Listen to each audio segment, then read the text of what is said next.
I just check again? We are both okay to record, and we can both publish wherever we like, but we cannot edit unless That's agreed on the things. There's lots of breaks, and we might agree on the video that we can edit those bits out, but other than that, we can't edit.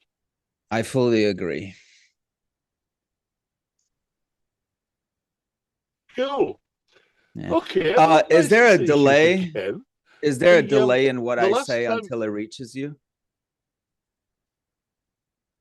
probably we are crossing the Atlantic, so probably. I got you. And the entire continent of America. You're on the west coast, aren't you?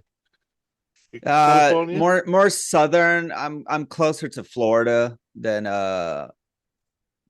Oh, I Yeah, I would thought you say were on the west coast. west. Oh, I used to be in California, and then I moved a while ago. But Right. it's more center south, I would say. Florida is probably a better reference. Okay. Well, that's only about 5 hours, isn't it? That's just I'm thinking in terms of time. Yeah, that's correct. It's yeah. It's yeah. Okay. Cool. Anyway, yeah, there will be a delay. I got you. Uh, to be fair, I kind of forgot most of the stuff that we were talking about, so we kind of have to start from scratch. Let's not do that again. I don't want another hour or so about trying to explain what atheism is.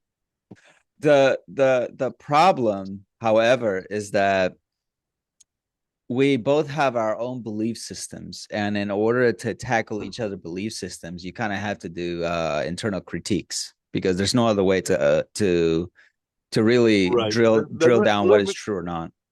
Then let me circumvent this. Okay. I will tell you what I believe. Okay, that's fair. That's As perfectly fair. opposed to you assuming all sorts of stuff under the label atheism that most of us who are atheists would say that's nonsense. So I'll tell Okay. you what I believe. All right. I do not believe in any God I have ever heard of. That doesn't mean that there is no possibility of a God ever. Okay. But I haven't heard of one that I find plausible or credible. That has nothing to do with where my morality comes from. Okay. There are many, many codes of morality, if you like, or sources of morality. Christianity is only one of many. The fact that I don't follow your morality doesn't mean I have no morality. My morality comes from the principle of do no harm, which I interpret as humanism, utilitarianism, and stoicism. That's where I come from. Critique that all you like, but let's not go into another hour of what atheism isn't. Sorry, you said utilitarianism, humanism, and what else? Stoicism. Stoicism. I'm just taking down some notes because that's the only way that I can kind of address it. Yeah, that's cool. Okay. But the thing we said we would talk about today is faith. And I asked you to go away and have a look at Hebrews 11:1 because you said you weren't familiar with the definition. Let me pull it up. You said Hebrews 11:1. 11. Okay. So as I recall, Hebrews 11:1 is the evidence of things unseen, the substance of things hoped for. I may have got those the wrong way around. This is the chapter and verse that I found. Defines faith as the confident assurance that what is hoped for will actually happen, and the conviction that is unseen spiritual realities are true. What was the concern about that? Right. What are you reading that from? Oh, just like typed it in Google. Right, because I mean the Bible quote, depending on which version, is pretty much what I've just said. So which one do you want? KJV? If you like, yeah. Sure. Let me see what it pulls up. Now, faith is a substance of things hoped for, the evidence of things not seen. Yeah. Okay. What was your biggest thing about it? Because you were trying to explain to me and we didn't have time. Okay, well, I would say that faith is a belief. Would you agree? Okay, So a correct. belief is not evidence, Okay, nor is a belief the substance of a thing. It is simply a belief. okay, Therefore, faith is wishful thinking. That's all it is. Or as I think Matt Dillahunty puts it, faith is the excuse people give for believing something when they don't have a good reason. okay.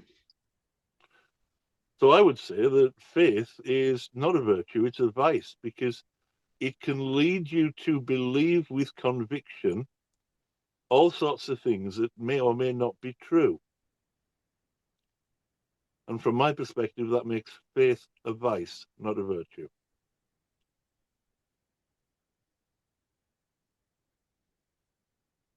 Anything else? Because I kind of need to tackle it little by little. I'm a little slow that way. Well, no, I mean there is much, much more, but Okay. that's my opening statement about faith. I think it's a vice. Do you think you align more closely to Matt Dillahunty in terms of ideology or belief system? Well, I don't really know what Matt Dillahunty's ideologies are particularly. I believe he's a humanist. He's Yeah. certainly not a Stoic, and I don't think he's a utilitarian. Um, I think that we're both methodological naturalists. Okay. And I think we both would say that we're not necessarily philosophical naturalists. So I guess I'm fairly close, but I don't really know. As far as I have seen, Matt Dillahunty, when you drill down his ideology, he is in fact a pure utilitarian humanist. He lives by the principle of Well, do then, no yeah, we harm. have a But fair bit in common. yeah, we Then, yeah, would we have a fair when bit in common, I think. However, you're I got talking you. to me, not him. So, you know. Correct, correct. But when you went by the principle of do no harm, do you think like that is the top echelon of how people should live by? Um, Sorry, let I'm me not. rephrase this. Let me rephrase it. Yeah, What do that you might think help. is the main principle that you think all of your principles go down from? Coexistence, probably. Coexistence? Okay. Uh, do you think this is a moral, an ought prescription, a moral prescription for how we must live, or it's something that what is the reverse of this? I can't remember the terminology, but it's like this is what we naturally do, or something that we must do because it's a moral prescription. Um, I think the problem with terms like moral is until we've defined exactly what we mean by them, we can talk past each other. So Correct. I'm going to answer the question in a slightly different way. Okay. I am part of a social species. Okay. It is important to the thriving of my species that we coexist. Therefore, it is important to me to behave in ways that will aid that coexistence. I'm not terribly interested in ranking principles. Okay. I just think there are certain principles that I adhere to because I believe them to be right. I don't particularly care whether you'd rank them one, two, or three in any particular order. Okay. Would you say that you would need a guiding principle to guide everything else? Because otherwise, you wouldn't really have a structure, right? Again, it would depend upon what you mean by principle. I would say that I need to have some sort of goal or aim. And my Well, you said goal is, coexistence. You said your goal, the major point yeah, is yeah, coexistence. yeah. So that's So, my goal is coexistence. Yeah. so before we get into the talk about morality, how do you coexist simply for the sake of Well, coexisting? hang on. Before we get into a talk about morality, Yeah. tell me what you think about faith, because that's where we began. And No, I I mean, don't I'll go want by to. your definition. Faith is a belief system. Yeah, but do you believe it's a vice? You mean a vice or virtue? Is that what you were saying? Yeah. I don't know, because when you're talking about virtues, you're talking about moral prescriptions. So you Um. cannot say that simply the concept Then of faith let is me a re, virtue. then let me rephrase. Yeah. Do you think that faith is a reliable way to make sense of the world? If we were to analyze society's outcome, I would say the Now, I'm outcome of not asking faith. about Hold outcomes. on, hold on. This is part of the argument, right? Well, it's a pivot. Not exactly, and I'll explain why. You can analyze if a guiding principle has a beginning and end, obviously, right? But when you're analyzing if a belief system is great or not, you kind of have to see the outcome, right? You said this last Am I time, and wrong? it's an absolute pivot. I'm not asking about a belief system. I'm asking Okay. about a principle of belief, which is that Yeah, you can but believe something for which you have no evidence mhm. simply by calling it faith. So the faith is the belief in something. I have faith this is so. Yeah.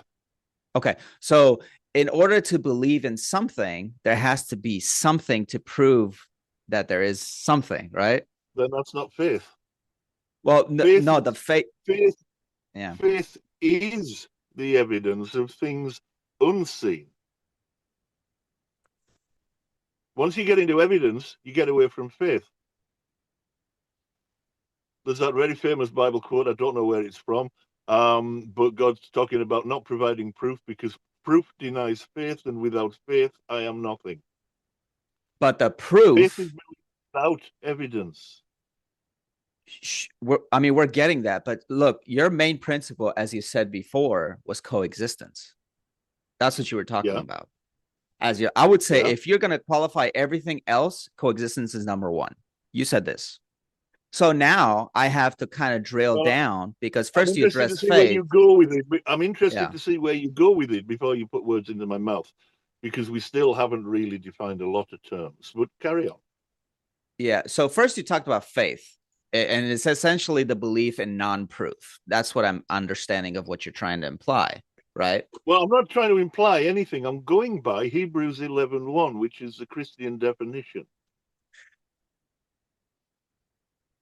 Sure. But when you're talking about coexistence, we're now jumping into a different boat, right? Because you can Yeah, have that's why I said faith. let's not pivot to coexistence and morality and go back to faith. Of course, it's different. I want you not to pivot away from faith.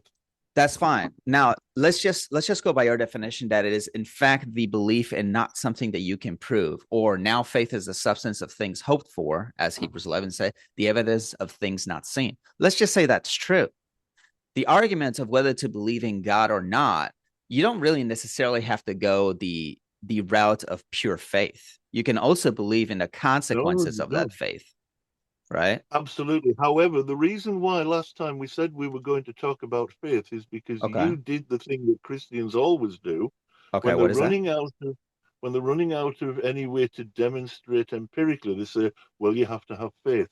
You said that. That's why I I never said, said you well, have to have faith. I said that the belief in the system that is naturally ascribed as faith comes from the consequences of Christianity. I may not have "No, said you didn't. verbatim that. I No, may you have not didn't." said.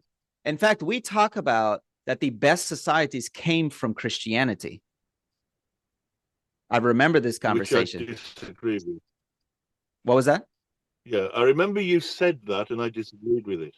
I remember you said Name that, and me I any disagreed with it. society I don't that think I came agree. from modernity that has not No, we'll do that involved in later. Let's Christianity. talk faith. Okay. We'll Okay. do that later. We're talking faith. Yeah, what I was saying about faith is let's just go by your definition and Hebrews 11 that is basically saying that even if you cannot prove the concept of faith from an empirical evidence, we don't actually need that to demonstrate why the belief in God, even if you're trying to apply an empirical side of it, is actually true. That's not what the definition is saying. It's not that you're trying to prove that faith exists. Okay. It's that you can use faith, which is just a belief, to believe in anything. Yeah. I mean, So is in there order for me anything? to, Is there anything you could not believe on faith? could you rephrase that? Can you believe anything through faith? Not necessarily. Well, if I said to you, for example, um, I have faith that you are actually a Martian, Okay. I could believe that, couldn't I? Sure. So there's nothing I can't believe using faith. There's nothing you can't believe that is faithful. I, I No, don't no, I I don't didn't say that. understand. I Sorry. didn't say that. Try to rephrase it better because I'm getting confused on Well, I'll say what it you're the way trying to I say. first. I'll say it the way I've just said it that you rephrased. Okay. There is nothing you cannot believe by faith. There's nothing I cannot believe by faith.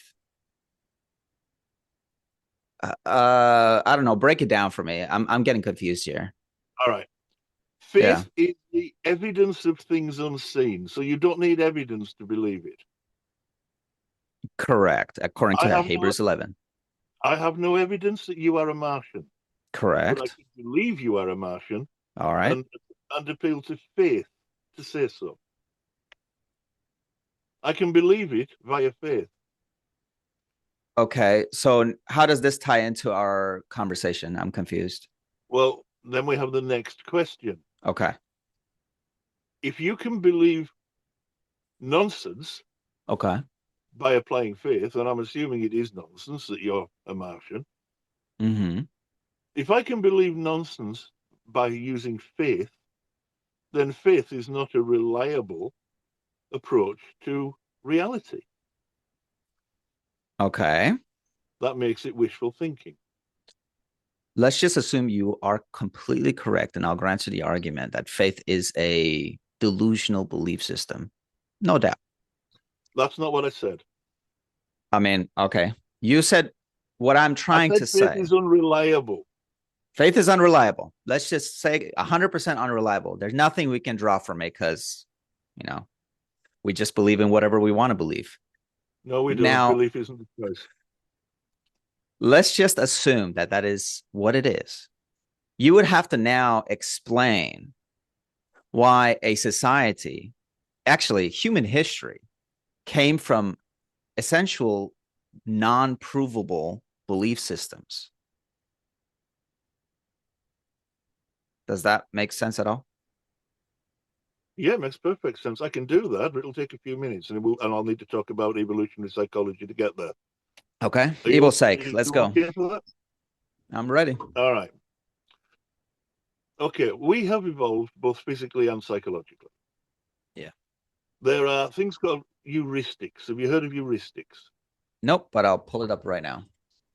It's okay. I'll just tell you they're mental shortcuts because it's not possible for us to pass in real time every single piece of information that ever comes our way.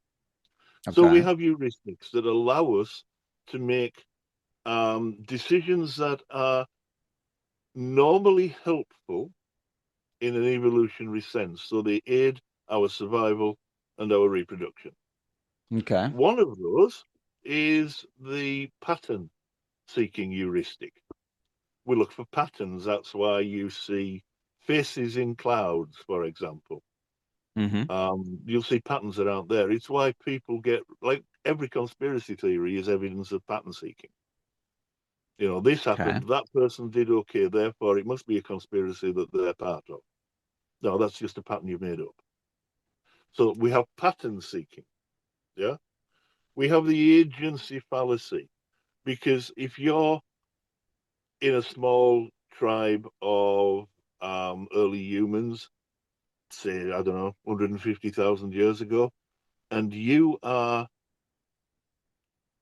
at risk all the time from all the elements and lots of animals and other tribes, if something goes wrong, it is better for your survival to assume that there is a threat, that something or someone caused that, because then you're on the lookout, so you're more likely to survive. And then we have type 1 and type 2 decision making. A type 1 decision is where you make a positive decision, and type 2 is negative. So let's say that you are 150,000 years ago, you're on the edge of the savannah, you just stood next to some grassland, and you hear a rustle in the bush. That might be a saber-toothed tiger, or it might not. If you make a type 1 decision, you'll assume that it is and you'll run away. You will survive. If you make a type 2 decision and you're right, you'll survive. But if you're wrong, if you make a type 2 error, you die. So Okay. we evolved to make type 2 errors. They're just the only three heuristics you need: agency fallacy, pattern seeking, and type 1 errors. That's So how you end up with religious structures. you're telling me that all of human history and all of the evidence that we have for Christianity, which, by the way, I'm just mentioning Christianity because that's the most relatable. Yeah, okay. Well, All there of is the no evidence evidence that for it, but okay. all of the evidence that actually there is evidence for Christianity, right? Because the No, there's religion was not. founded 2,000 years ago. Okay, there's not evidence for the truths of Christianity. We're There not is getting there evidence yet, for the but religion of Christianity. correct. That's what I'm addressing right We're now. never going to get We there. have more evidence for the history of the foundation of the religion of Christianity than we do any philosopher prior or even within 400 years after Christ. So that is somehow No, we less haven't. important than what you went to into heuristics because people made up a bunch of shit. Well, no, it's not because. Excuse me. Heuristics is not a You're 2,000-year calling evolutionary concept. psychology a bunch of shit. No, never said that. But I am No, it's saying, not, because we didn't understand that stuff then. but for some reason, 2,000 years ago, we formed a religion based on the witness account of more than 500 people. But that, according to evolutionary psychology, is No, we horseshit. didn't. No, we didn't. No, we didn't. There was no 500 people. There was a Well, claim hold made on. about 500 people. What's evidence, anything to point that those people were lying? I don't think there's any evidence that people who didn't exist were lying. No, So until there's this no is my evidence that they only condition, existed. I only have one condition. Until Yeah, there's verifiable evidence to prove those people were lying. Until then, that is the only evidence that people have. but it's not evidence. We have no Look, evidence of the 500. we only have the We have a evidence that claim we that there know. were. You But cannot that's say not that there evidence. is It's a no claim. evidence if there is no counter evidence. Well, there is counter evidence, but Where is the but counter but evidence in Jesus' time to show that those people were lying? well, okay. Here's one really interesting one. I'm Have you listening. heard of Philo of Alexandria? Who? Philo of Alexandria. I haven't. What year was it? Well, he was born, I think, about 20 BCE and lived to about 50 BCE. He was a Jewish historian and philosopher who was in Jerusalem at Mm-hmm. the alleged time of the resurrection and never mentioned it. He created a very detailed history of the Jews, including right up to his own day, and he never mentioned it. Now, I think that's good counter evidence. Wait. What didn't he mention? He didn't mention the 500. He didn't mention the resurrection. He didn't mention anything about the passion. None of it. So, do you think that there's people who disagreed with Christ to justify their own belief system? Well, I suspect that there may have been, but you asked me for Come counter on. evidence. No, you asked me for counter evidence. I would say that that is much stronger than one guy claiming 500 witnesses who weren't named and never wrote anything down. Let's just say there was two women who witnessed Christ disappear from the grave. Do you think their witness is stronger than everybody outside the grave? Well, I think that would be interesting if it was I'm the just only saying. account. But when you look at the gospel accounts, let me find this for you. Go ahead. There. So in Matthew, Mary Magdalene and the other Mary went to Mm-hmm. the tomb. In Mark, Mary Magdalene, Mary, mother of Jesus, and Salome went to the tomb.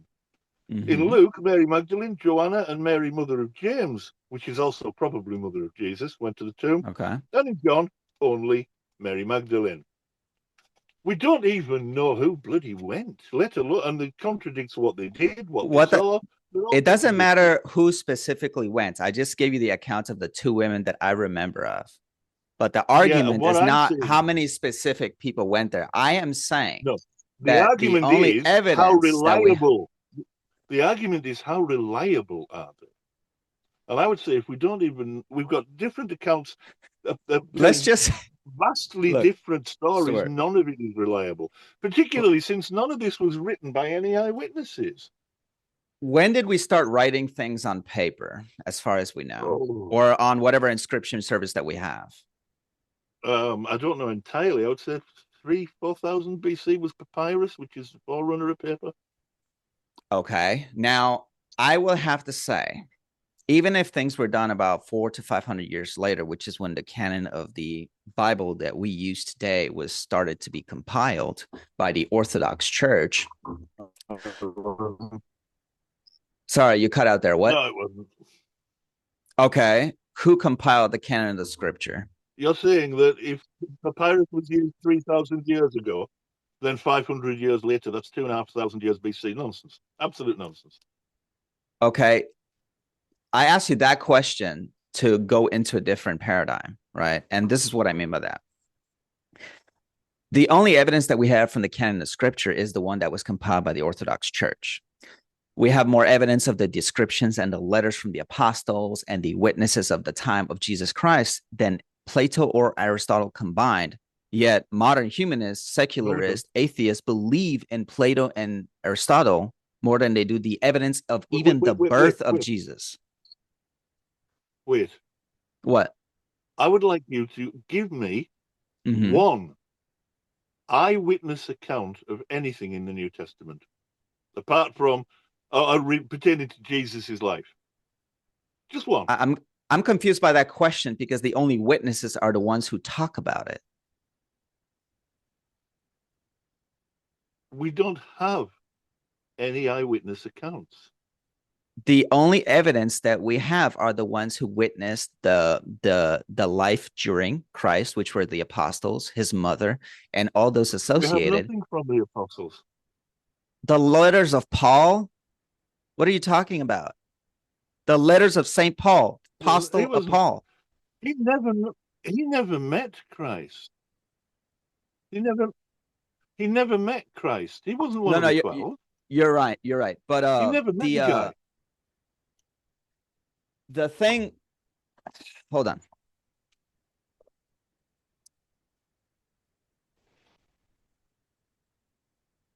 Let me pull up the apostles real quick. Okay.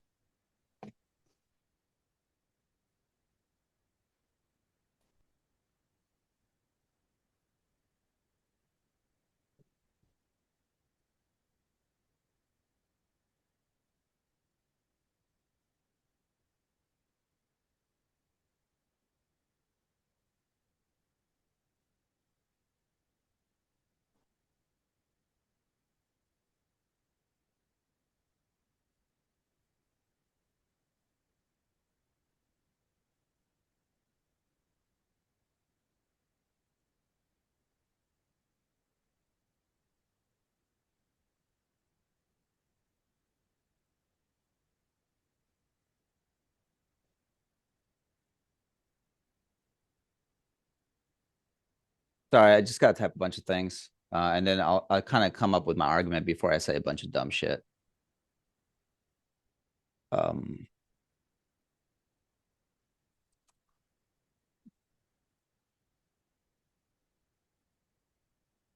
Just so you know, I'm not an apologist, so I'm not good at quoting scripture. I'm pretty sure you've noticed that by the way. Well, to be honest, Jonathan, and please don't take this the wrong way. I mean, I'm happy to continue this if you are, but I don't think you're equipped for this. I'm not. We didn't even go through half of the conversation. We're talking right now about the evidence. Yeah, but based upon the last time, yeah, you don't understand basic principles of the Bible. You didn't even know Hebrews 11:1. You have difficulty understanding basic concepts like what faith is. I don't think you're equipped for this. Why am I still here if I believe that I can actually go through these things logically without even mentioning scripture, even though I'm a Christian? Well, I think that you believe that you're up for this. I mean, you told me at the end of the Well, last we're one. not done. You're already judging me, even though you're not supposed to judge. I'm judging your abilities based upon the last one. At the We're end of not the last even one, finished. We're not even halfway at through the end, the talk. at the end, at the end of the last one, you said that you didn't think anybody would have challenged me this way. It's ten a penny, this stuff. We're You not get it even, from I everyone. haven't even, look, all we've done since I came here is listen to what you're saying, responding to. I haven't even proposed anything serious in terms of argumentation. All right, well, then go for it. All right. Now I'm pulling up my arguments instead of mentioning about St. Paul, because you're right. St. Paul started talking and wrote his letters about 50 years after Christ, right? But my argument for this is How actually many rather years? 50 AD. Yeah, it wasn't 50 years after Christ. That's what it says here. I guess I got it wrong. Well, So, 50 AD yeah. is not 50 years after Christ. The traditional view is that Christ died in 33 AD. Yeah, I mean, it says here between 48 and 64 AD. Yeah. Okay. Yeah, So, which is about 20 years, 20 to 30 years. yeah, I mean, there could be a case, right, that it's impossible to use St. Paul as a reference because all he did was essentially, if I had to be completely secular and atheistic, I would say, oh, he was struck by lightning and he came up with a bunch of shit. Fair point, right? If that were the case. It's more likely to be temporal lobe epilepsy, but I don't think we need to worry about that point. I think what Even if the that is real the point about case. Paul is that Mm-hmm. everything that he attributes to Jesus, he pulled from the Hebrew Bible. He attributed scripture to a guy he'd never met. Yeah, but let me just discount St. Paul because that's not what I wanted to get to in terms of the argument of the evidence for Christ, right? The Okay, well, can we then apostles. discount the 500? Can we then discount the 500 because it was Paul that No, claimed those? no. All right. So you want to discount Paul except for the bit where you think you might have a case? No. You said evidence for Christ, and I mentioned St. Paul, and I was wrong because he was not there to witness the account. Fair point, right? All right. Now, my Okay. argument for the actual evidence of Christ is the apostles, who the only way to transmit this information, I'm assuming none of them knew how to write, maybe I'm wrong, was a word of mouth, right? Yeah, in So Aramaic. with them, the best case of transmission of information from the Orthodox understanding, because they were the first church, was the laying of hands, meaning that they passed down, in their words, the Holy Spirit. Not that I'm trying to bring in the Holy Spirit talk here, but it was the idea of you are my next successor, transmit this information. The verbal expression of what they understood of Christ is the only evidence they had. In fact, it became so important, the concept of laying of hands, that the Orthodox Church still continues it today, right? The only church that doesn't do laying of hands is essentially modern Christianity. But anyway, that's not that important right now. Well, the Anglicans do. My sister They was ordained through that. They may, but the thing is that all of these people came from the Protestant Reformation, not specifically from Martin Luther, but that's my point. However, the unbroken chain from the first church is the Orthodox Church, right? I agree. I don't think it's meaningful, but I agree. Well, it is, and I'll explain why. The reason why this is important is because the only evidence of perpetual understanding of the time of Christ is the laying of hands. The first church throughout now. That's only evidence of laying on of hands. It's not evidence of understanding. What other way is there? To lay on hands, you lay on hands, but it's not evidence of anything. No. What I'm saying is, what other way? First of all, they had to transmit information if it wasn't through that, as far as they were understanding at the time. Well, I think it's extremely clear. Okay. That the people who wrote the Gospels were Greek speakers who used the Septuagint, which is why they get quite a lot wrong about the geopolitics of the time. They misunderstand certain translations. Because what they did was they used the Septuagint, but about 200 years after the Septuagint was written, and then they used that to try and reverse engineer stories into the Gospels, like the Nativity, for example, is a classic example of Matthew completely misunderstanding the word Parthenos. So it's not this laying on of hands in the spirit. They were reading this stuff and misunderstanding what they read about a place that they'd never been to. Now you're going to have to explain how, even if these were separate people by separate time zones, somehow the Christian tradition remains the same. It doesn't, though, does it? Well, the Orthodox Church does. Well, yeah. So one of the many traditions ended up with you supporting it, but no, the tradition everything from today came from the Orthodox Church. You know that, right? No, it didn't. Yes, it did. That's the whole point. There are an awful lot of religious denominations that do not come from the Greek Orthodox Church. I never said the Greek Orthodox Church. I said the Orthodox Church. I was thinking, because you told me you're a Greek Orthodox or an Eastern Orthodox. Just to be fair, I go to a Greek Orthodox church, but the only reason it's called Greek is because of the cultural area that it came from. It has nothing to do with the theology. Okay. Yeah, I know. I do understand that. I say Greek Orthodox because that's the term I first learned. But I think the two biggest ones are the Russian and the Greek, just so we're kind of clear on that. But anyway, the Cyrillic Church is a different thing entirely. It's different on its own. I get that. So when we first talk about Christianity, we have to understand how it came to be. The only way to actually prove this is from the apostles' witness. No, because the apostles left us nothing. Okay, so how do we know that they left us nothing if everything that we know of Christian history comes from the apostles and the witnessing of Christ directly? Yes, we could try to discount everything that is, we made it up, but the only thing we know about Christianity came from there. No, we don't know that. That's my point. We cannot know that. How do we not know if there's no counter evidence to point that the apostles were lying? Well, there is. I've just told you one bit. I went, no, not about the apostles lying. Okay. I don't know what the apostles said. I don't even know if they were real. So I don't know. So this is the problem. We're saying it's not real, yet everybody in the Christian history points to this as the start of it. Unless you're trying to prove me that there were 12 other apostles that came much later and said that this was false. See, this is why I don't think you're equipped. You misinterpret what I say. I didn't say the apostles aren't real. I said I don't know if the apostles are real. I don't understand this. Explain what you're saying. Are they real or they're not real? I don't know. That's not actually an argument. You're saying I'll believe what I want. Okay.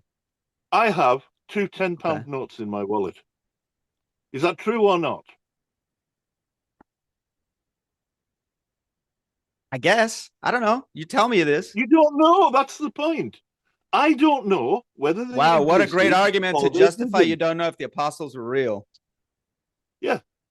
Because you can't seem to understand the difference between I don't know and they did not exist. So you're not wait equipped. A minute. I'm trying to put this in a big picture perspective. You're telling me Christianity as a religion is fake because we don't know if the apostles existed. No, that's not why it's fake. So let's go back to the apostles. You're saying you don't know if they existed. Yet the only people who passed down the information from Christ directly were the apostles. The only people who have unbroken chain of faith and understanding of Christ at the time.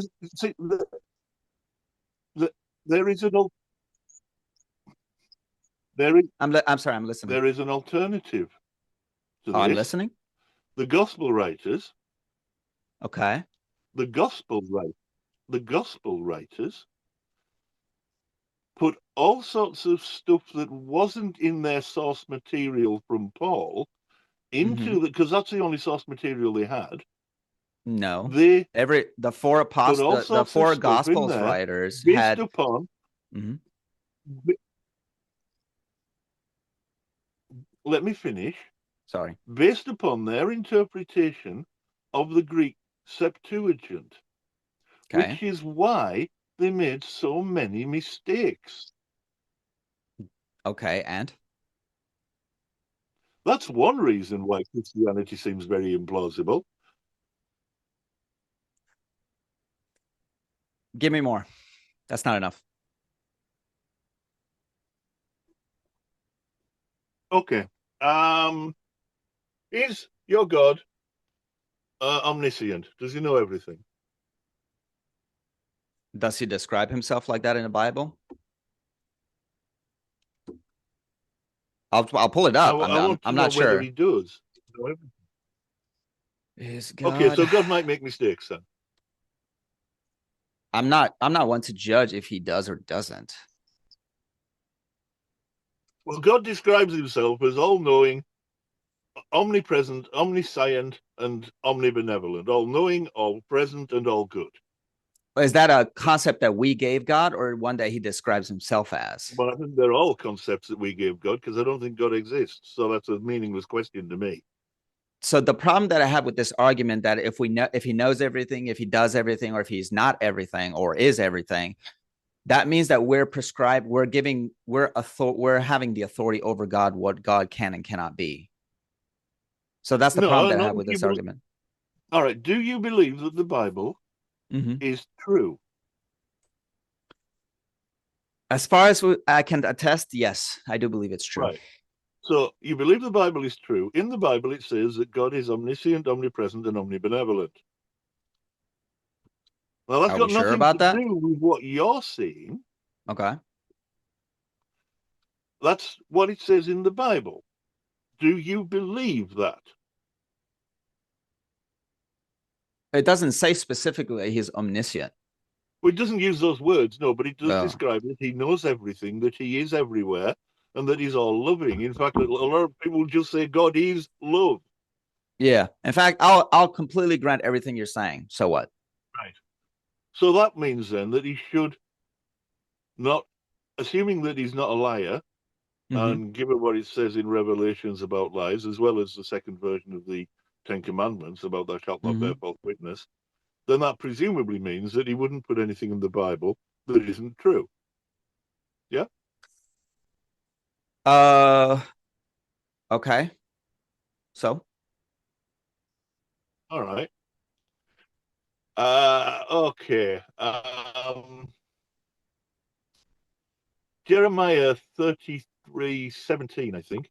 Israel will always have a king on the throne, and the Levitical priests will never stop offering burnt offerings and grain offerings. Well, that wasn't true, was it? in the physical sense or the spiritual sense? Well, I think if you've got a king on the throne of Israel, Uh-huh. that's not a spiritual sense. Well, isn't the new king of Israel Jesus Christ according to Christianity? No. No, according to Christianity, the new Really? Jesus Christ is king of everything. He's not parochial. It's not just Well, if we're Israel. talking about Jerusalem, I'm guessing we're still referring Jerusalem, right? Not Yeah. necessarily the physical location, but as a rule. Okay. All right. Okay. Um, Ezekiel 37. Okay. The permanence of Israel under David for all time. Okay. Ezekiel 26. Tyre was utterly destroyed and never rebuilt. Well, actually, it was destroyed by Alexander, but it was rebuilt. And in fact, that was sometime afterwards. And in fact, it was inhabited throughout. So that wasn't true. So no, what is this what's the argument here? You're trying to give me a bunch of verses to what? Well, you asked me for evidence that your religion is false. So I'm giving you some. Can humans do evil? Well, it depends how you define evil. I think humans can do some very Correct. harmful and inappropriate things. So even if there's a prescription for doing things good, do you think some people will go against that? Yeah, but these were Okay. supposed to be, but these were prophecies from an all-knowing God. Do we You've have got a it wrong. concrete set and date time that things will get accomplished, like no questions asked in the Bible? Um, I think with the majority of these, yes, we do. But if you look at the Jeremiah one, it was Okay. from it was from that time. Israel will always have a king on the throne. And the spiritual king of Christianity is who in the throne? It's not about a spiritual king. I'm just giving this an It's example not because we don't have the prophesying physical Jesus. body right now of Christ, so I have to use this as a reference. It's not prophesying Jesus. There are messianic prophecies in the Old Testament, but none of them are about Jesus. Are you sure about that? Absolutely, yeah. Who is the lamb as referenced in the Old Testament? Well, it depends on which bit of the Old Testament you're talking about. So which reference are you asking me about? Just as a general rule, there's a plenty of verses, chapter and verses that talk about the lamb. The Son Okay, of well, God will come down, the Messiah, etc., etc., right. etc. Well, okay. All right. Messiah means Uh-huh. anointed one. Okay. The Lamb means various people. It meant David at one point. It also used to mean Solomon. Which one are you talking about? Who Which is lamb are the you talking ultimate about? authority when it comes down to a religion? A God, right? Well, no. No, the ultimate authority of a religion is the people who made up the religion. Well, we're talking now about from the religious perspective. You cannot actually say from the atheistic perspective, what is that? Because now you're going into spiritualism, which atheism doesn't deal with. Of course it doesn't, because it's nonsense. Okay, so if we're going to talk about that, you cannot, if you're going into the theistic world, you cannot simply say religion is nonsense. Does that make sense? You asked me for evidence of why your religion is not true. I'm giving you it. Yeah, Like, no, for but example, in I'm Ezekiel, trying to in, critique in your arguments. Do you for understand what I'm saying? example, in Ezekiel 37, it says, Okay. there will be one nation in Israel, and it Uh-huh. will have perpetual self-rule with a Uh-huh. king on the throne forever. That's from the time of Ezekiel. Correct. Now I'm asking you a Perpetual follow-up self-rule question to for that Israel. because I need to critique it. Is there a set and Hang on, hang time? on, hang on. Perpetual self-rule for Israel. And Well, do you what's know the what point happened of your through the Middle argument? Ages? Do you know what happened through the Middle Ages? Do you know about the captivity in Babylon? I know a little Do you bit know about it. I about can't them? recall. Do you know about them being ruled by the Romans, for example, and the Babylonians? That's So, not perpetual self-rule. what again, what is the point of that argument? What are you trying to say? I'm making That the is point false? that I'm making the point that your God is not Uh-huh. omniscient. That's why I asked you if it Is meant. there a set in time that it says Jerusalem will rule exactly 2026 years ago? Excuse me? You said for con 2026? What's this 2026 years hold on. business? You said that according to you, the chapter and verse that you gave me of it will be self-perpetual, there's going to be a kingdom forever.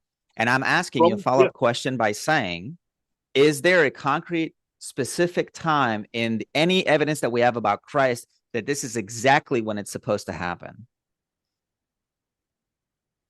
it was So from how the do we time know of if it's Ezekiel supposed to be omniscient understanding of God?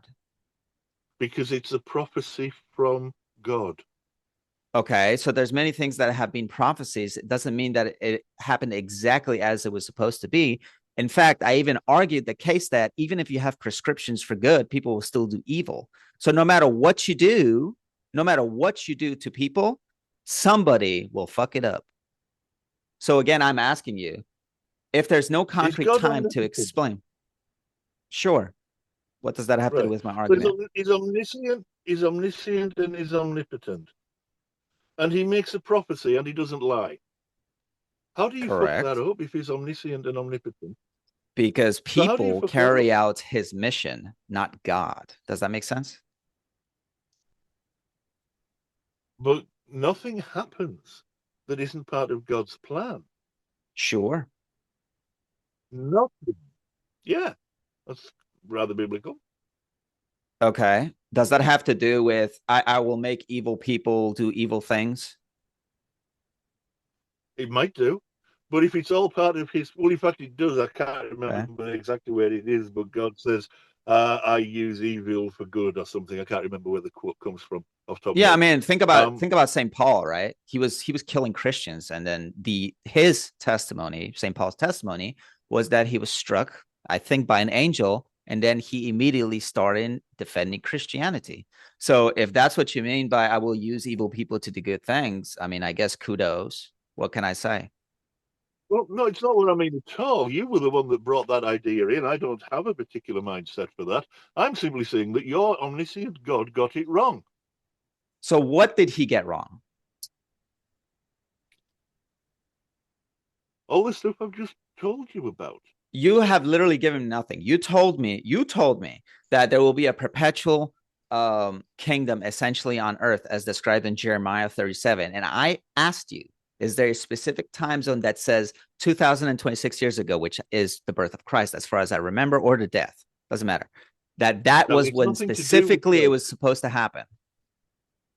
It's the Old Testament. It's got nothing to do with Christ. It's about from the time of Jeremiah. So if there's no specific time, how can we claim that that was supposed to happen then and then God failed in his mission? Pull it up, read it. Jeremiah 37? Yeah. I think it's about 16, 17, something like that. It starts. 16, 17. When Jeremiah was entered into the dungeon and into the cabins, and Jeremiah had remained there for many days, then Zedekiah the king sent and took him out. And the king asked him his secretly in his house, and he said, is there any word from the Lord? And Jeremiah said, there is, for he said he, thou shalt be delivered into the hand of King Babylon. Where? Go on, keep reading. Okay. Moreover, Jeremiah said unto King Zedekiah, what have I offered against thee or against the servants or against this people? And ye have put me in prison. Where are now your prophets which prophesied unto you, saying the king of Babylon shall not come against you nor against this land? Therefore hear you, I pray thee, O Lord the king. Let my supplication, I pray thee, be accepted before thee, that thou cause me not to return to the house of Jonathan and the scribe, lest I die there. And then Zedekiah the king commanded that they should commit Jeremiah into the court of the prison, and they should give him daily piece of bread of the baker's street until all the bread in the city were spent. Thus Jeremiah remained in the court of prison. So what's the point of the argument? I think the point is, because I'm going from memory here, I think I gave you the wrong reference. Even if you did, what is your argument? I'm trying to still understand it. Right. The argument, there is a prophecy in Jeremiah. Okay. I gave you the wrong reference. Doesn't matter. That prophecy says that there will be a king always on the throne of Israel, and the Levitical priests will never stop offering burnt and grain offerings. That was a prophecy from God, and it did not happen. My argument is that God got it wrong. How did he get it wrong? Because he said something would happen and it didn't. How is this difficult? Okay, now I'm going to ask you, again, with my same counter argument. If people can do evil things, depending on your definition of evil, is it possible that they can subvert anything good? They can't subvert God's prophecy. He's omniscient and omnipotent. So, I mean, did he take the fruit or not from the archangel, the serpent? Well, yeah, but we can go there if you like, but that was a setup. There was a what? A setup. I mean, it's nonsense, but the way the story works is an obvious You cannot say if it's nonsense from the theistic perspective. So I'm trying to make sure that we drill this down. Are we arguing from the theistic or atheistic perspective? Well, I am arguing. Sorry, you're cutting out. From the idea that this makes no sense. I'm arguing that this makes no sense. Now, you can call it a theistic perspective or an atheistic perspective or eating sweets on a Friday afternoon perspective. You can call it whatever perspective you like. But I'm interested in reading what the text says and deciding whether or not that makes sense. So now I'm going to try to go into the atheistic perspective, right? Because I'm not sure what your argument is from criticizing the Bible as this is fake. What was that? You don't even know what an atheist is. You proved that the last time we spoke. You haven't actually given me an argument to say that stuff in the Bible is fake. I've just given you half a dozen of them. You said that there will be a permanent king in the throne, and I said, who is the king of Christianity? All right. Okay. That reference was the wrong reference. Give However, me it is there anything in that you Jeremiah. think is your best case scenario for why the Bible is false. Just one. Okay. All right. Just one. Go ahead. I'm not sure it's the best because there are a lot of very good ones, but I'll give you the one that we talked about earlier. Go ahead. Right. There were no eyewitnesses that wrote anything down. Do you agree with that? Let's just say yes. Right. Okay. The Gospels Mm-hmm. were written in New Testament Greek. Do you agree with that? I think that is correct. Yes. Yeah. They did that. They wrote it in New Testament Greek because they spoke Greek. Okay. They didn't speak Hebrew, they didn't speak Aramaic, they spoke Mm-hmm. Greek. These were not eyewitnesses then, because all the eyewitnesses lived in Israel Mm-hmm. and spoke Aramaic. Okay. They used the Greek translation of the Hebrew Bible for their references, called the Septuagint. Okay. Do you agree with that? I think I've heard that before, so I'll agree with you. The Septuagint was written. Okay, it's Sorry, you're cutting out. You said stuff. the Septuagint was written. The Septuagint was written around 200 years or more before the New Testament Gospels were written. And when were the New Testament And Gospels written? Yeah. Sorry. And When were the New language Testament? changes its usage over time. My The New apologies. Testament Gospels, Yeah. well, I think the first one, the the earliest one is Mark, and that was around 70, 71, 72 AD. Then So, the okay. second one was Matthew, that's somewhere in the 80s. Luke is probably late 80s, early 90s, and John was in the 2nd century. Okay. So you're saying those Gospels were written something about the Septuagint. I'm trying to correlate here. What's the correlation? Right, right. The Gospels were written by Greek speakers. Okay. They used the Greek translation of the Old Testament for their Bible references because Okay. that was in Greek. But it had been written centuries earlier. It's the Old Testament. It had been written for a long time in Greek. Okay. The Septuagint is so called because we had 70 bilingual people working on it. That's why it's the Septuagint. Okay.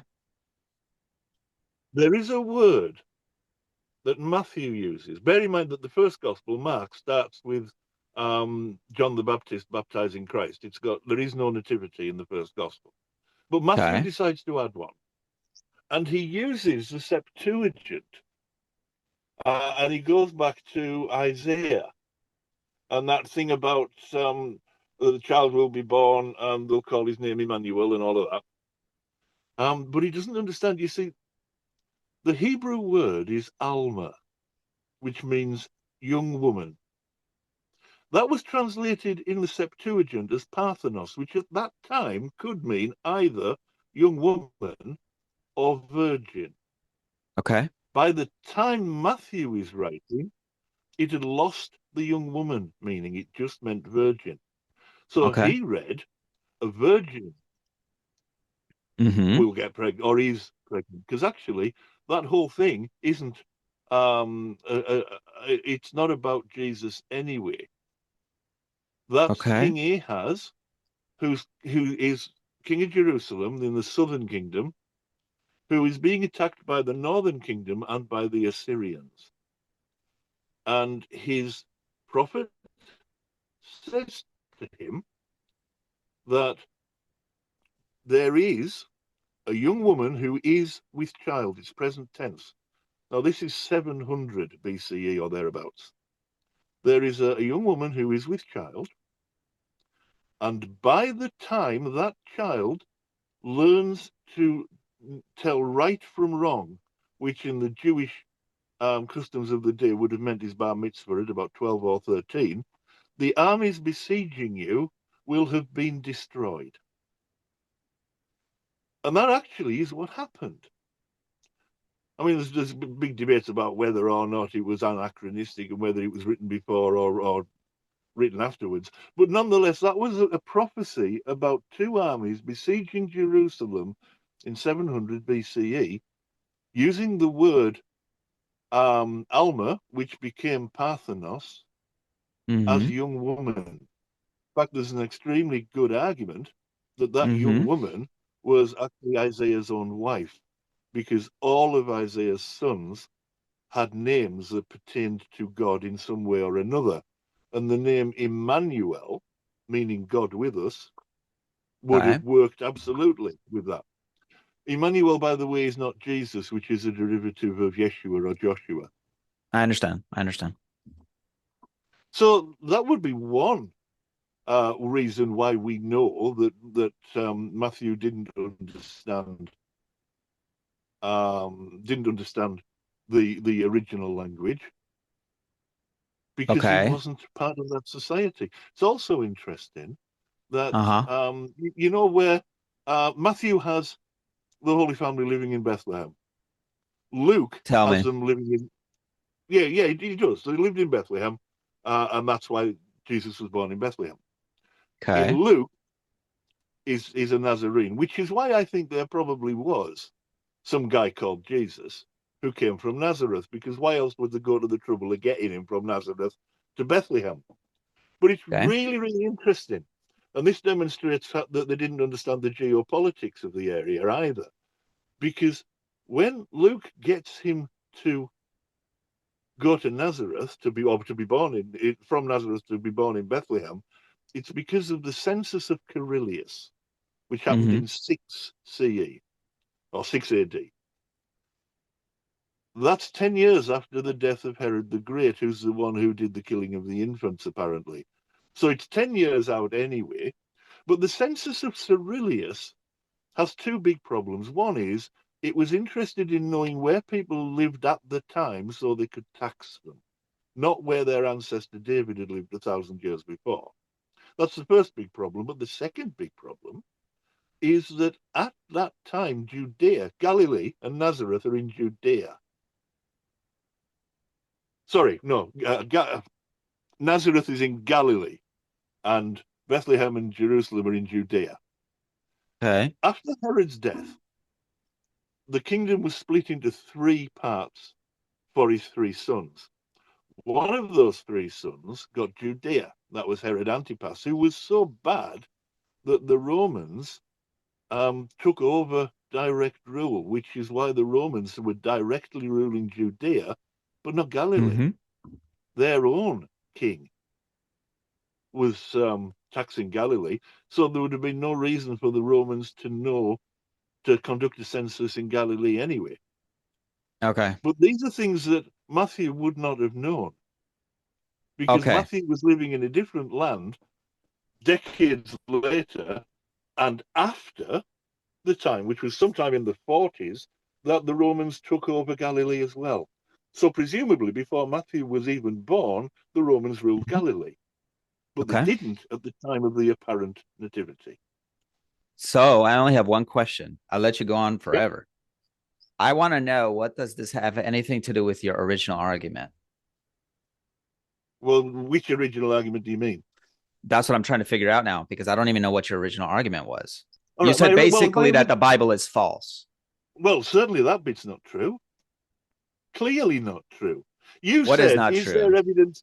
You asked if there is evidence against it, so I've been giving you evidence against it.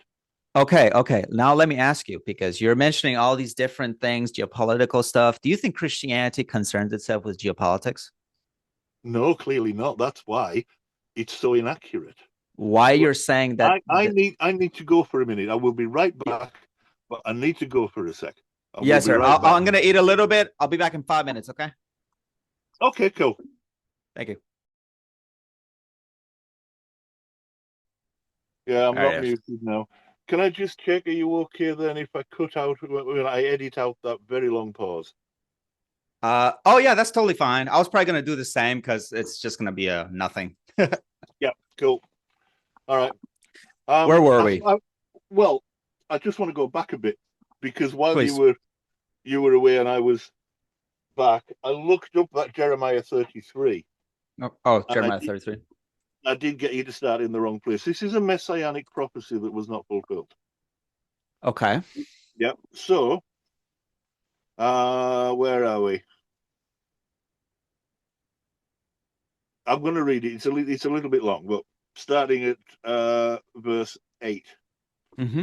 Nevertheless, I will bring health and healing to it. He's talking about the city of Jerusalem. Okay. I will heal my people and will let them enjoy abundant peace and security. I will bring Judah and Israel back from captivity, that's the Babylonian captivity, and will rebuild them as they were before. I Okay. will cleanse them from all the sin they have committed against me and will forgive all their sins of rebellion against me. Then this city will bring me renown, joy, praise, and honor before all the nations on earth that hear of all the good things I do for it, and they will be in awe and will tremble at the abundant prosperity and peace I provide for it. Mm-hmm. This is what the Lord says. Mm-hmm. You say about this place, it is a desolate waste without men or animals, yet in the towns of Judah and the streets of Jerusalem that are deserted, inhabited by neither men nor animals, there will be heard once more the sounds of joy and gladness, the voices of bride and bridegroom, and the voices of those who bring thank offerings to the house of the Lord, saying, Give thanks to the Lord Almighty, for the Lord is good, his love endures forever. Now that's talking about them coming back from Babylon, yeah? Okay. Which happened, and Jerusalem did build up again. We know it built up again because, well, if you look at the New Testament, Jerusalem was a thriving place. So it's from the time, this prophecy is from the time that Jerusalem is rebuilt. For I will Okay. install the fortunes of the land as they were before, says the Lord. This is what the Lord Almighty says. Oh, I've read that bit. No, I haven't. This is what the Lord Almighty says. In this place, desolate and without men or animals, in all its towns there will again be pastures for shepherds to rest their flocks. In the towns of the hill country, of the western foothills, and of the Negev, in the territory of Benjamin, in the villages around Jerusalem, and in the towns of Judah, that's Judea, flocks will pass again under the hand of the one who counts them, says the Lord. This is the messianic bit. The days are coming, declares the Lord, when I will fulfill the gracious promise I made to the house of Israel and to the house of Judah. Yeah. In those days and at that time, I will make a righteous branch sprout from David's line. He will do Okay. what is he will do what is just and right in the land. In those days, Judah will be saved, and Jerusalem will live in safety. This is the name by which it will be called, the Lord our righteousness. Okay. This is what the Lord says. David will never fail to have a man to sit on the throne of the house of Israel, nor will the priests who are Levites ever fail to have a man to stand before me continually to offer burnt offerings, to burn grain offerings, and to present sacrifices. Okay. That's a messianic prophecy. And it did not get And fulfilled. That's what you're saying. it didn't get fulfilled Let me ask you a because it was. question again for the third time. I'm going to ask you my same argument. No, this is Even spiritual if opinion. even if it's a moral prescription for good, people will do evil. So regardless of how good you do, people will fuck it up. Am I right or wrong? Well, you're wrong in this particular instance because you're Well, I didn't ignoring. actually finish my argument. Well, I'm you asked trying to me a go through. question. Let me answer it. You said in this In case, but I'm in saying this about the concept of good and in evil. this in this particular instance, Mm-hmm. God is telling you what will always be. Now, if God is omniscient, he can see the future. He knows what will be. He's going to make it happen. He's omnipotent and he's not a liar. Okay. Your argument doesn't work. Are you sure? Yeah, I'm absolutely certain I understand English. I know how words If, work. but you seem to not understand the concept of good does good and evil interrupts good.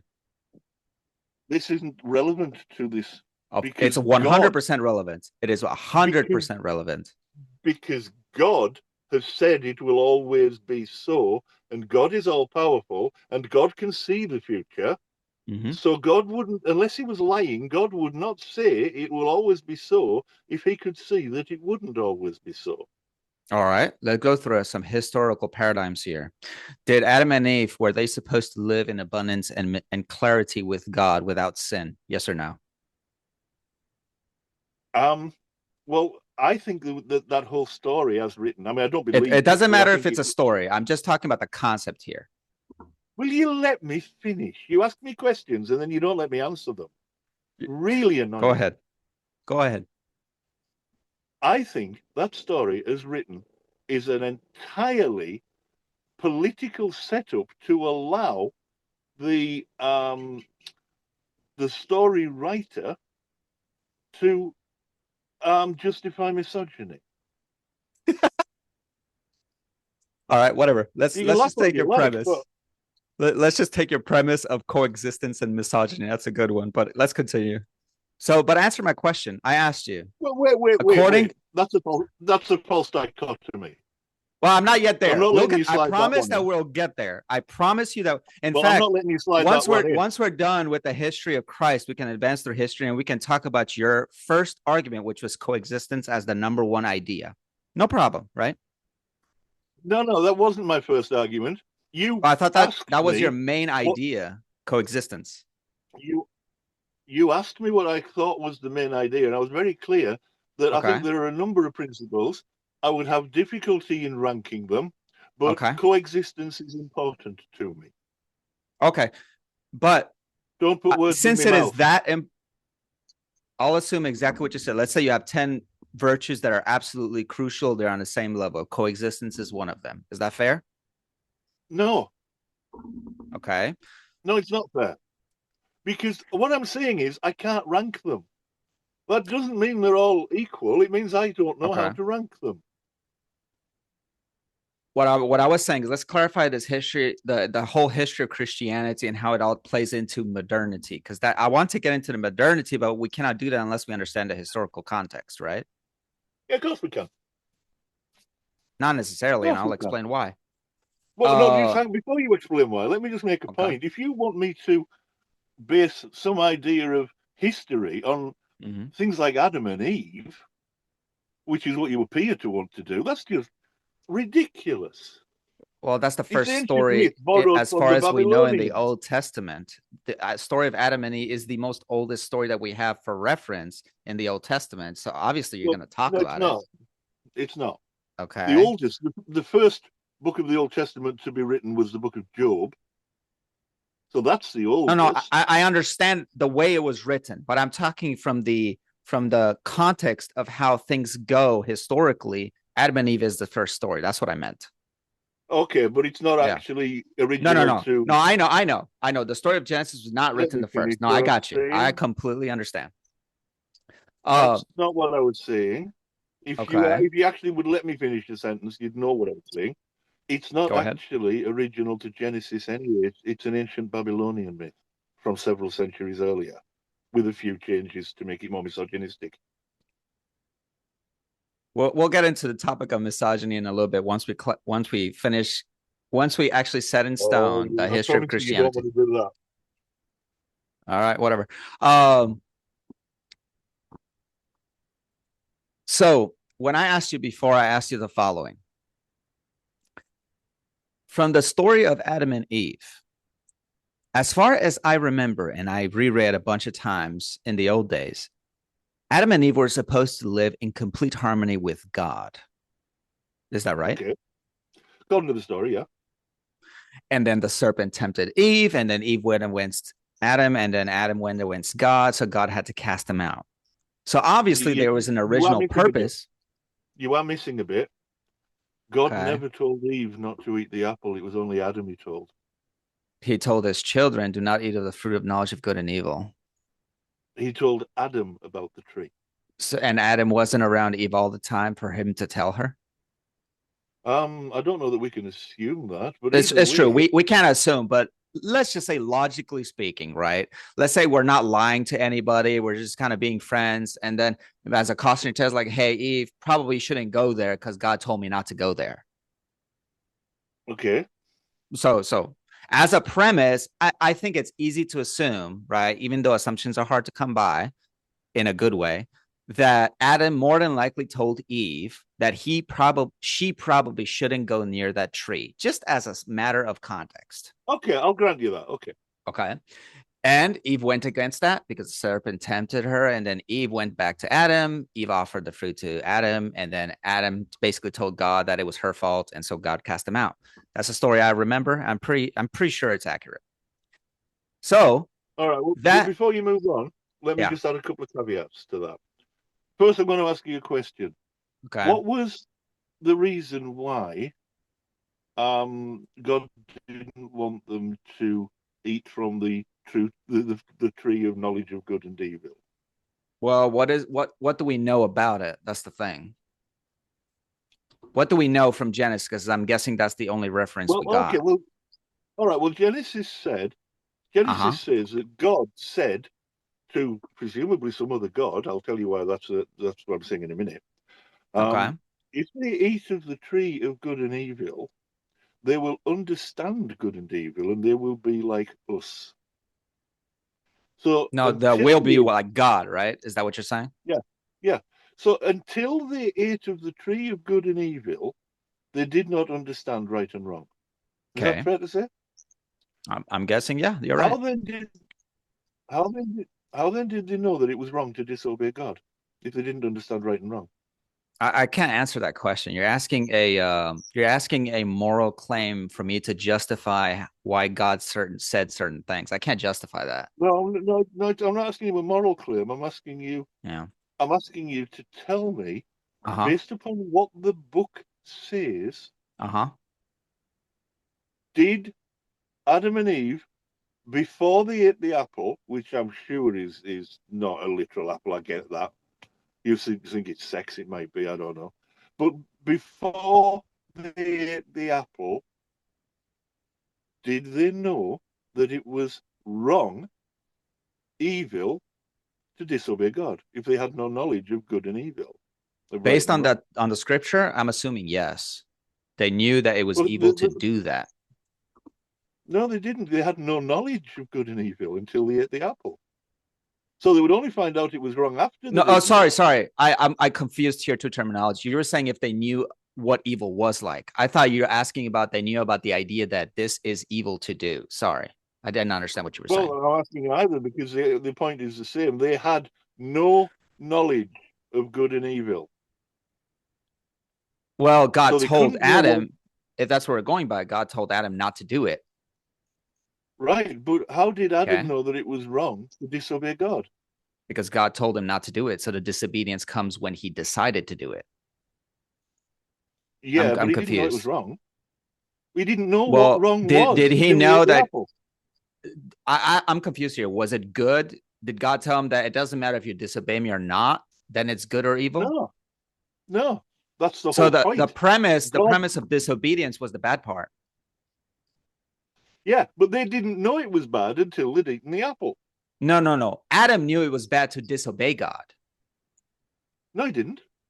So how do we know He that? couldn't Wait, God told Adam not to eat of the because he fruit. had no knowledge. Because he had no knowledge of good and evil. Therefore, he could not know that it was wrong to disobey God.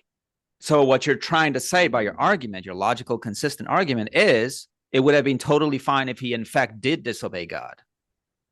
No, I'm not saying that at all. I'm saying So he he didn't know it already was knew wrong. it was bad even before he decided. No, Let's just say it's a pure literal no, apple. Even if he decided to eat the apple, he already knew that it was bad to disobey God before he bit the no, he apple. didn't. No, you see, I've worked out. You know, I said earlier, you're not equipped. I've worked out why. You try to reduce everything to a dichotomy. I'm not doing no dichotomies. I'm trying to drill down to the logical, consistent argument of what makes sense or what doesn't. Right? Well, I don't think you know how Even from logic the works. Bible's perspective and the witnesses and the understanding of the context of Christianity, all of this has to kind of tie in. It's not just some sporadic things here and there. That's Well, not why Christianity exists in the first place. You try to make it tie in. The reality is that if you do not know anything about right and wrong, then you cannot know that it's wrong to disobey what somebody tells you. Correct. And what did God tell Adam? Right. You can't know. Correct. Yes, thank you. So because he can't know it's wrong to disobey God, he didn't know that he was committing anything wrong by eating the apple. But God told him specifically, don't do this. Yeah, but he didn't know that it was wrong to disobey God. Isn't it wrong to disobey? Not if I'm you confused don't know here. what. If you don't know what wrong, if you don't know what wrong is, you cannot be guilty. There's no intent to do wrong. God told him specifically, don't do this. Yeah, but he didn't know that it was wrong to disobey Well, who God. cares if he doesn't know what the concept of good and evil is? He told him not to do it. Right. Well, see, I think that's really important because it says something. Go ahead. You keep talking about the morality of all of this. What you're basically saying is that God not only punished two people who did not know they were doing wrong because they hadn't eaten the apple yet or had sex or whatever it is, but not only that, he punishes everyone ever. Because two people who didn't know they were doing anything wrong made a mistake. And you think your God's moral. That's the caveat I wanted to make. Now carry on. God told him specifically, don't do this. And because that was the only rule that there was, it doesn't matter. As a father, if I tell my children, do not do this or else, it's the end of the line. Right. And would you punish their children and their grandchildren? If it was a sin such as that, they must endure punishment, obviously. What the hell? Their grandchildren. So in order to get into the topic of sin, you have to understand the concept of generational inheritance of sin from the Bible's perspective. You cannot explain this. And it's sick. No. Look, you cannot say that from an atheistic perspective. You can only say that when you talk about sin from a moral perspective, which in this case is a theistic perspective.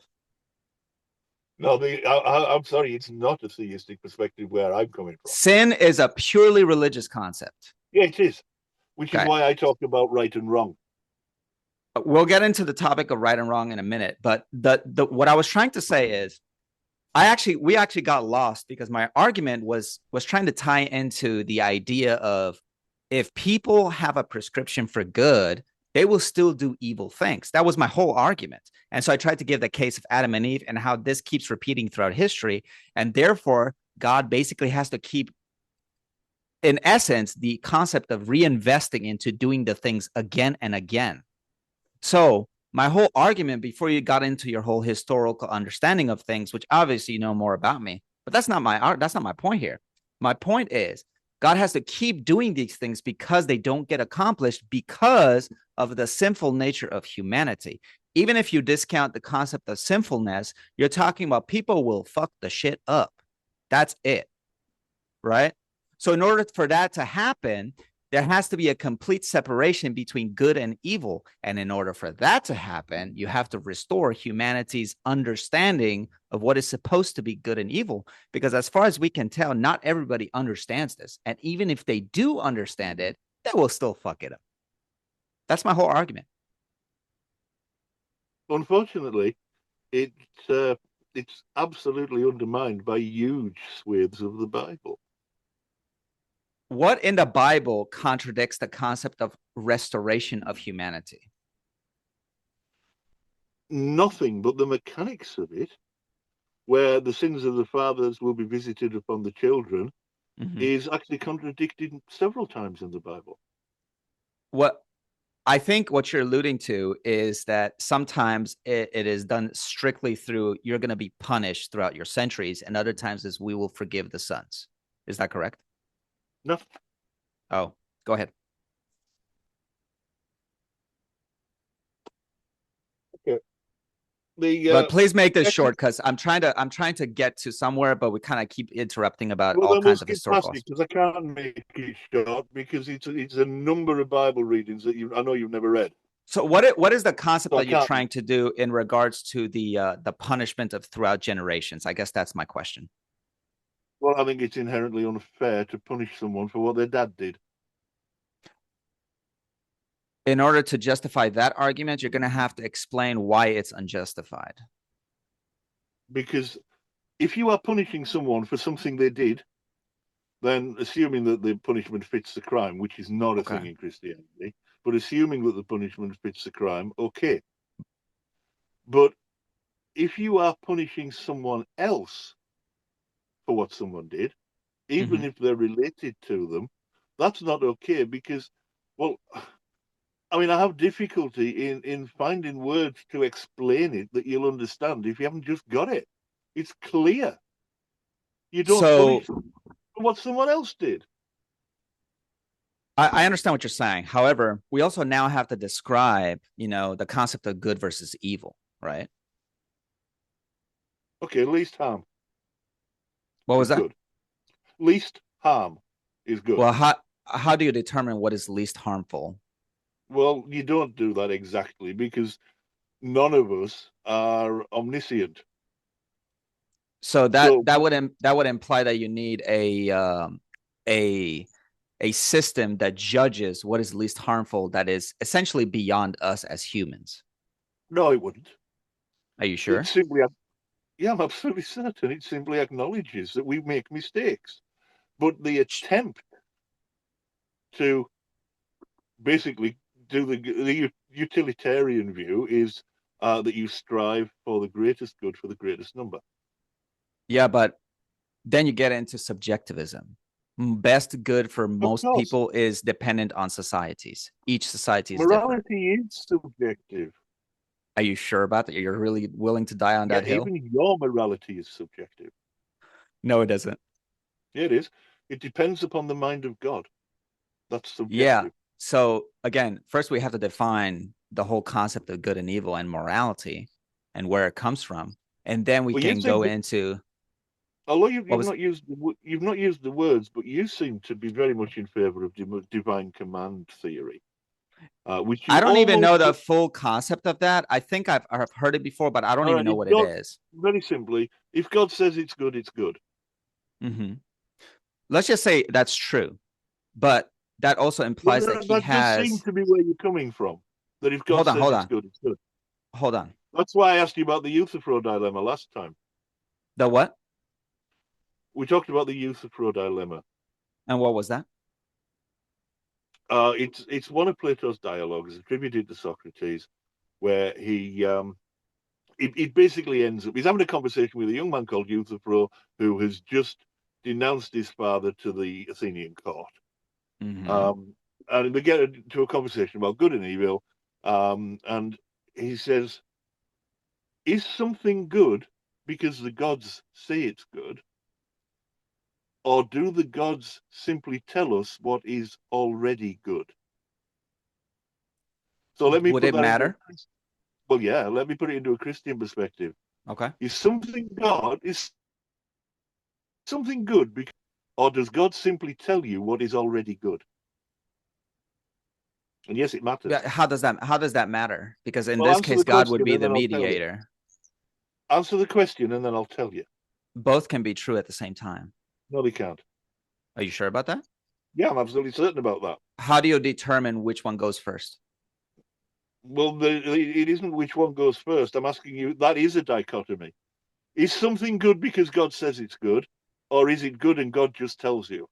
In order for you to answer that question logically, you have to have authority for that argument. Okay, you keep using this term, and I don't think you understand it. I'm asking you a question. Yeah, but you keep using this term logically, and I don't think you know what logical means. Before we get into the topic of logic, you have to answer the question. Well, it's a ridiculous question. Ask me the question again. 1 second. Go back and ask me the question about what you said about God. Ask it again. All right. Okay. In the Old Testament, God says Mm-hmm. that if a woman on her wedding night does not bleed, she is to be stoned to death. Okay. Is that good because God says it's good? Or is it good and God's just telling you what's good? I would say it's both. How am I supposed to determine this? Well, I'm What is asking you what whether is the or not, metric? What is the metric because of judgment? I am trying to understand I'm trying to illustrate the subjectivity of your morality.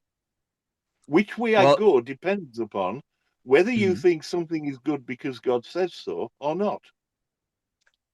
So there's two parts to this argument. One is if I am to literally say one or the other, or even both, I am ascribing authority over that argument, which I don't have.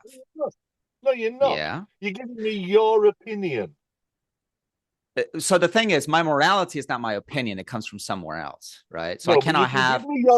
you can give me your opinion Mhm, about whether it's good because God says so, mhm. or it's good and God relays that morality. Then you I'm would have asking to for your argue that there is opinion. a different. I'm not saying you have to assume any authority. I'm asking your opinion. So I cannot have an opinion on this because I'm not the determiner of whether that is good or not. How do I know it's good or not?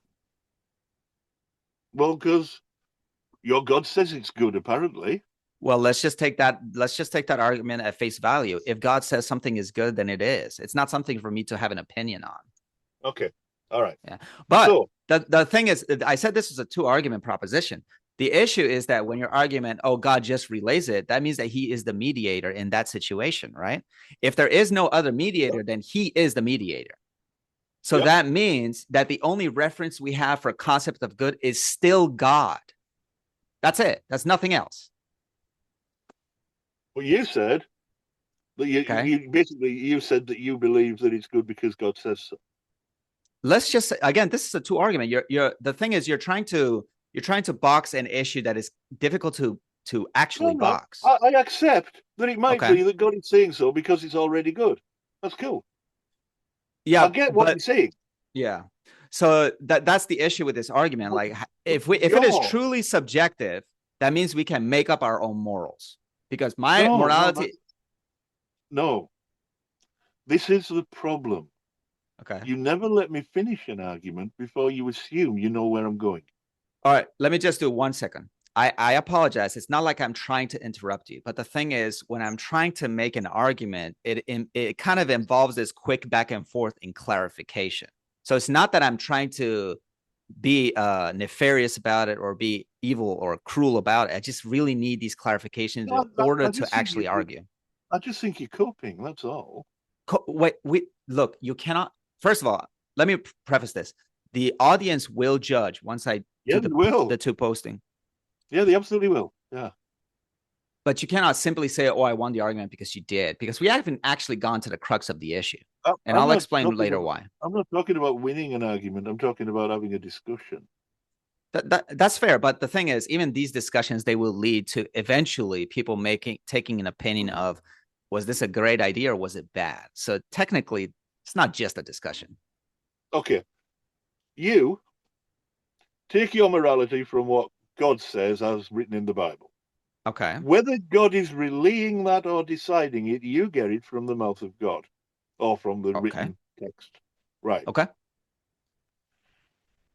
If it is just God deciding, Mm-hmm. that's subjective in itself. Would you agree? It is the Sure. mind Why of not? God making stuff up. Mm-hmm.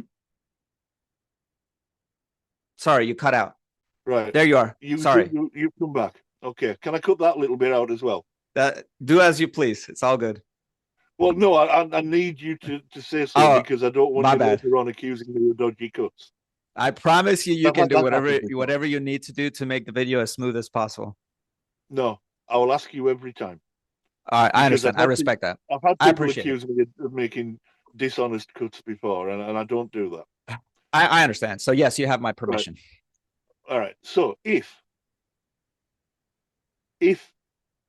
God is relaying what's already true, Mm-hmm. then that should be, if you're saying it's an objective morality that God's relaying, it should not change. Correct. Okay. So let's go back to the thing about stoning a young woman to death if she doesn't bleed on her wedding night, which God Okay. said is good. Mm-hmm. How many virgins bleed the first time they have sex? I would say most of them. About 40%, which means that most virgins do not bleed the first time they've had sex. Interesting, isn't it? 1 second.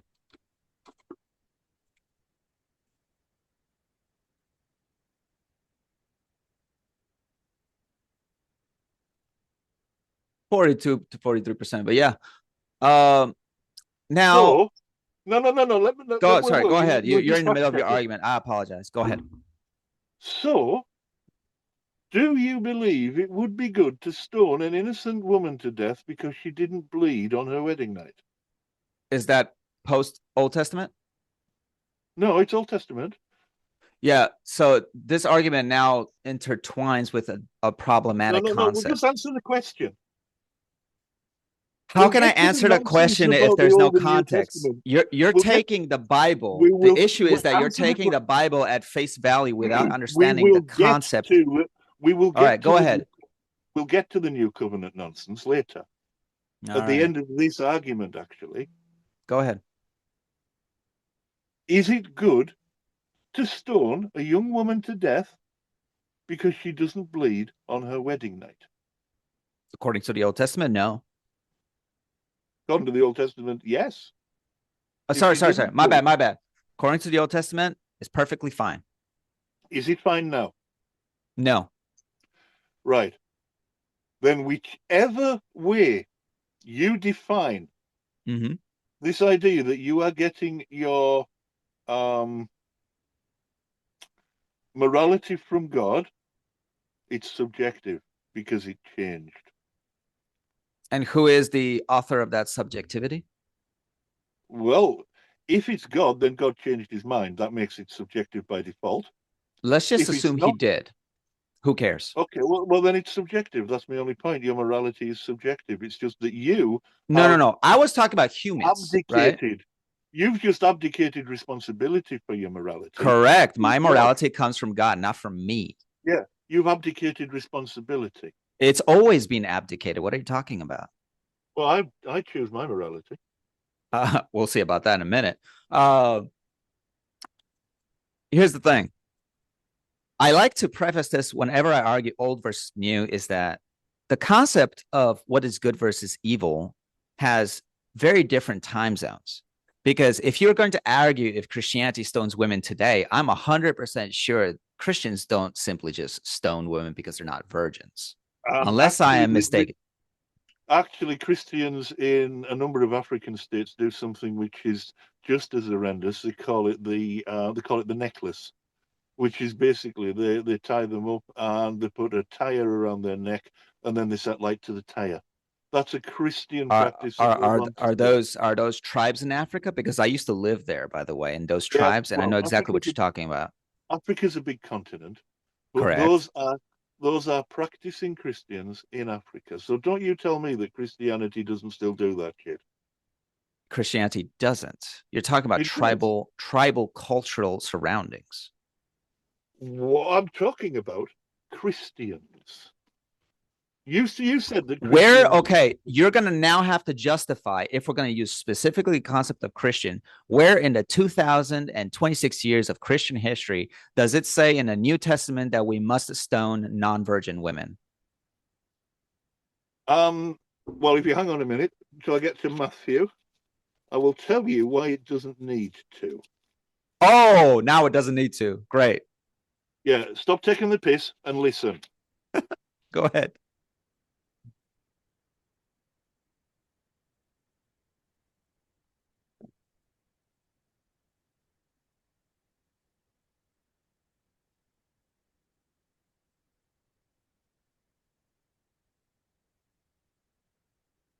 Right. Matthew 5, starting at verse 17.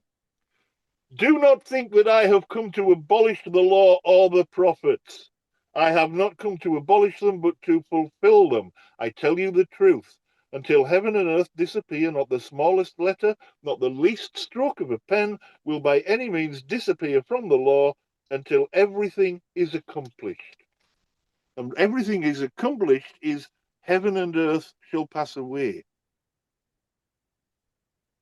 And If how it does was that tie law then, into it's law Christians are now. stoning people?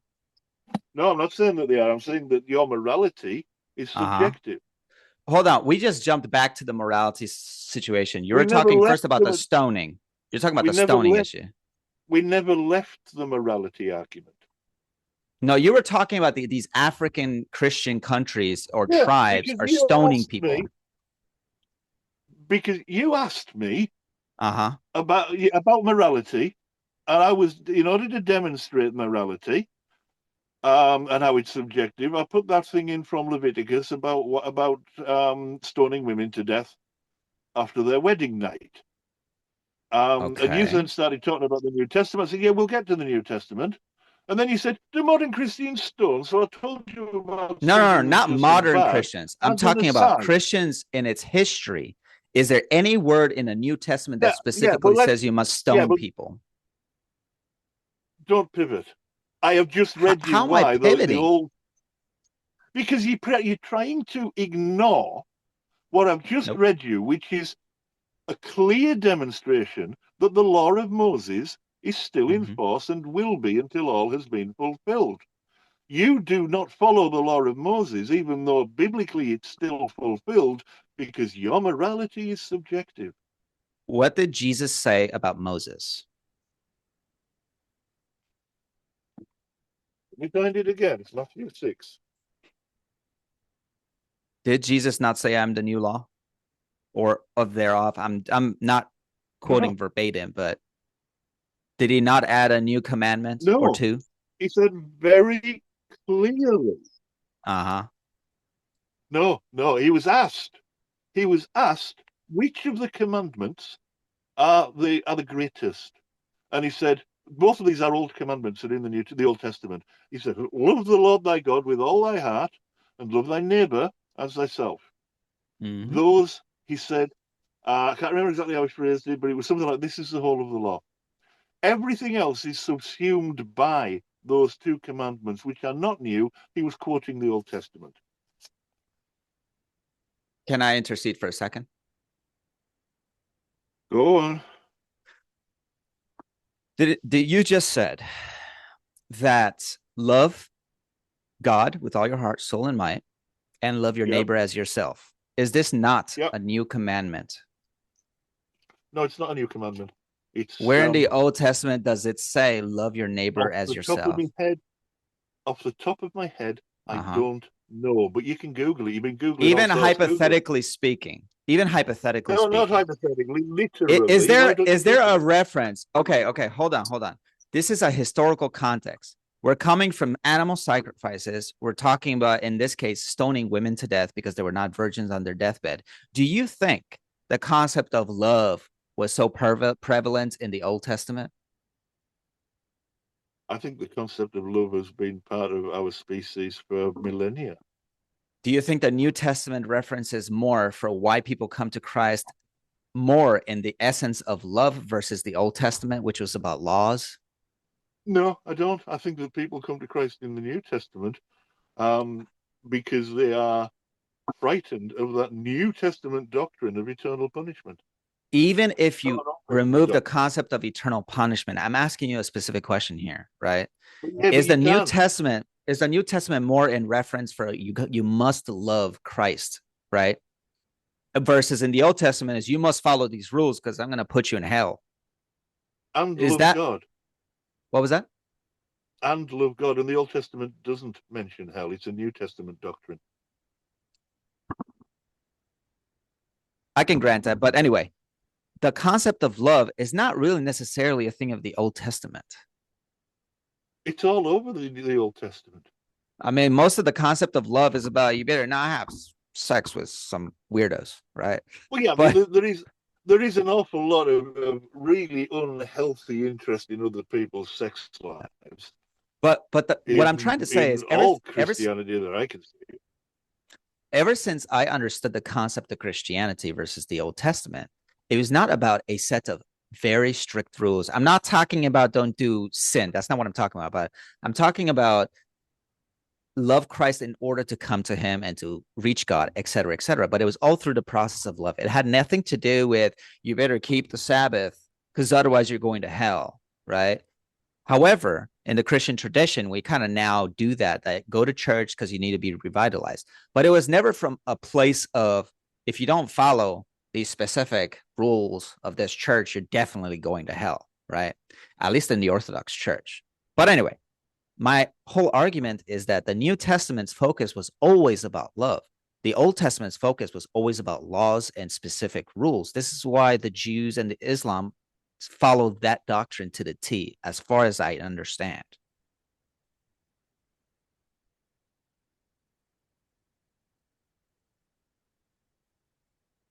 There are laws in the Old Testament. The Torah contains, I think it's 314 laws, which is the Pentateuch to you and me, the first 5 books of the Old Testament.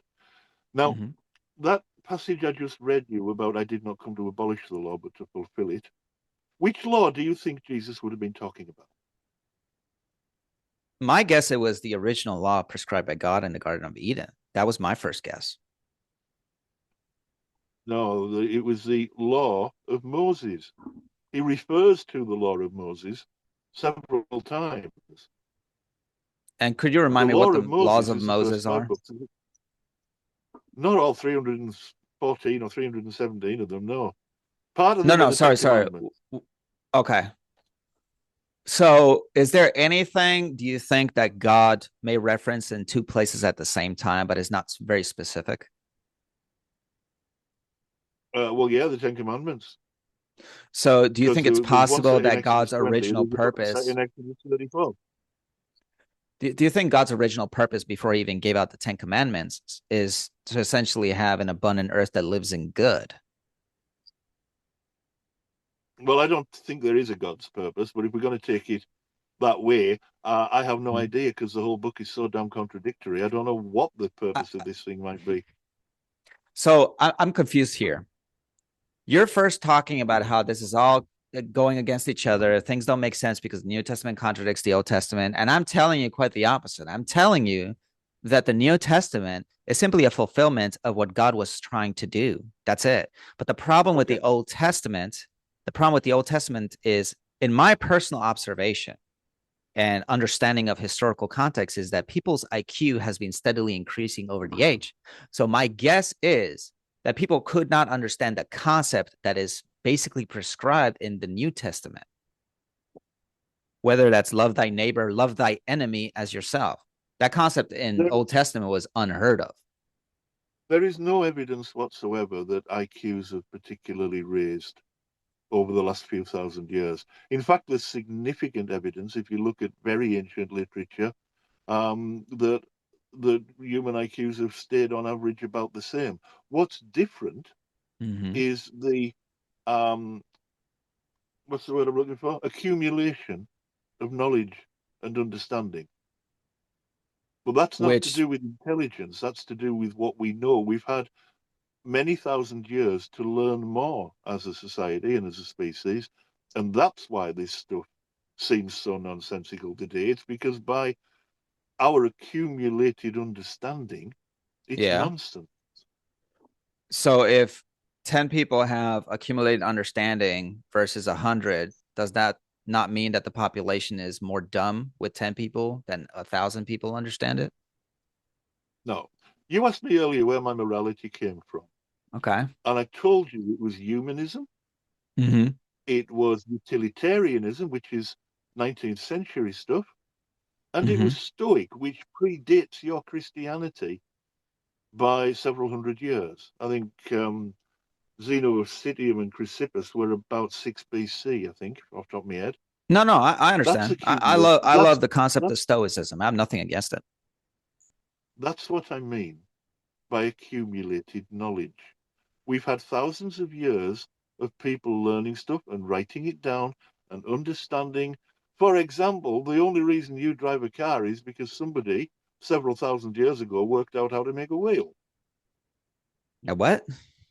A wheel, the Oh, thing that goes sorry. round on a I thought car. you said whale. My bad. My bad. I misheard. It's, it's Um, accumulated knowledge. yeah, but the thing is, in order to have accumulated knowledge, you have to have a society, as you like to describe, that coexists with each other, right? Yeah, Yeah. And in order for that to happen, there has to be a level of understanding. This is good, this is bad, right? yeah, yeah. Every In society order to do that, a society has to naturally raise itself.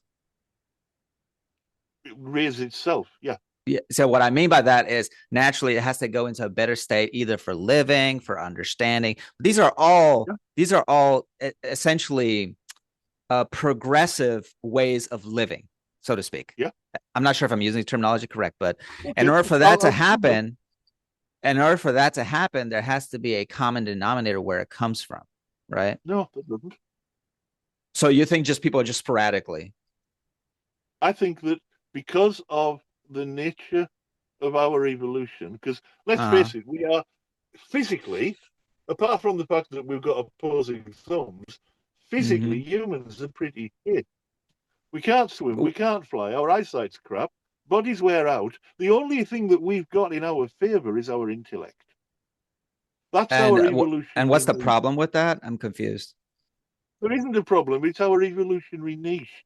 What I'm saying is we don't need a higher power in order to think. We evolved to be able to think because we crap at everything else. Correct, because we're superior. No, we're not superior. Name me one animal who can overtake human civilization today.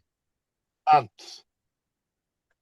We can nuke ants into obliteration. Of course, it would destroy us, but who cares? Right. Because of our ability to think. So Put you that's in exactly case. what I've been trying to tell you. IQ is relevant to the conversation of historical context. No, it's but no. That's not IQ in the way that you said over the last couple of Okay. thousand. First of all, please IQ define victory. what you That's think about nonsense. IQ. Please Modern define, humans have modern humans have been around for about 100,000 years. or more, but it doesn't matter right now. Yes, Yeah. long time. Some people say 250, but I'm not sure about that. IQ definitions. Let's see. Short for intelligent quotient. Yeah. Okay.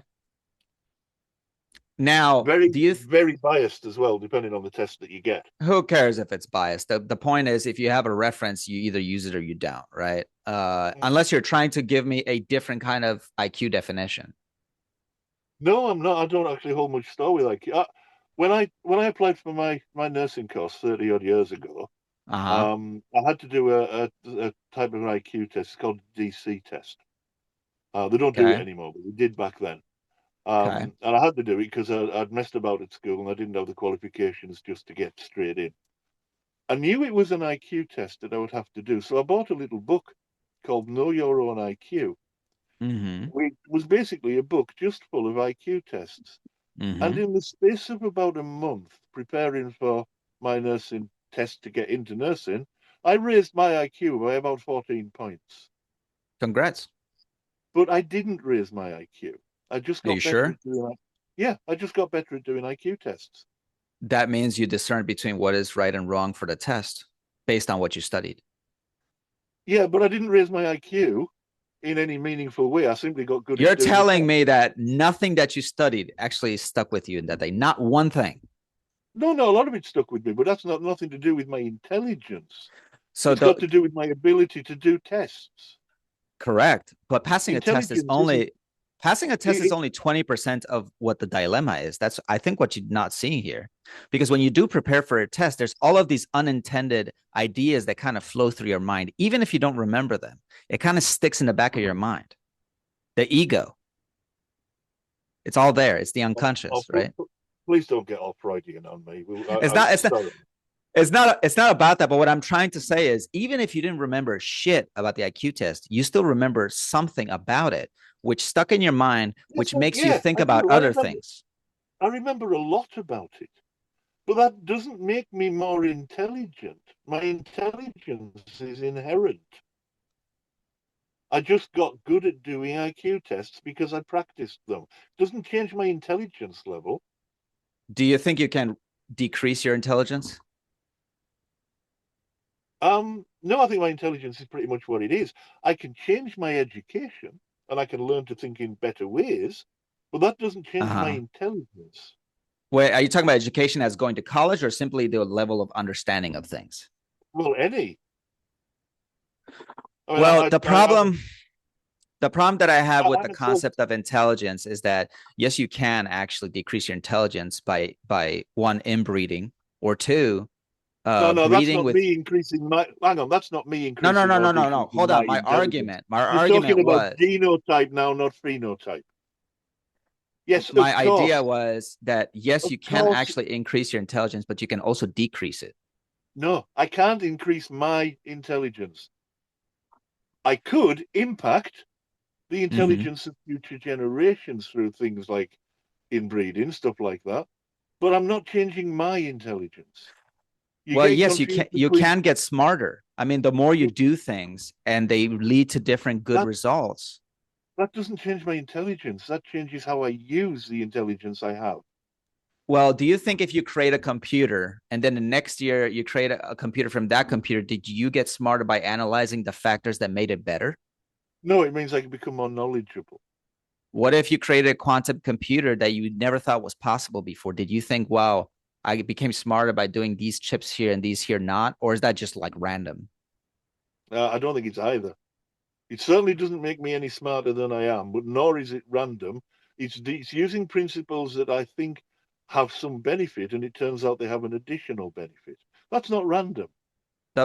Okay, then so it comes from somewhere, meaning that this has this, there's a principality here. You have to come from something in order to create something else. So in the case of computers, there is a predecessor for all of this, right? Us How are humans, you, we created that, right? how are you defining principality before I answer that? I guess I didn't actually define that. You're right. Principality. Let me go for the I know natural what it definition. means. Yeah. I know what it means. It means the realm over which someone is Yeah. in control.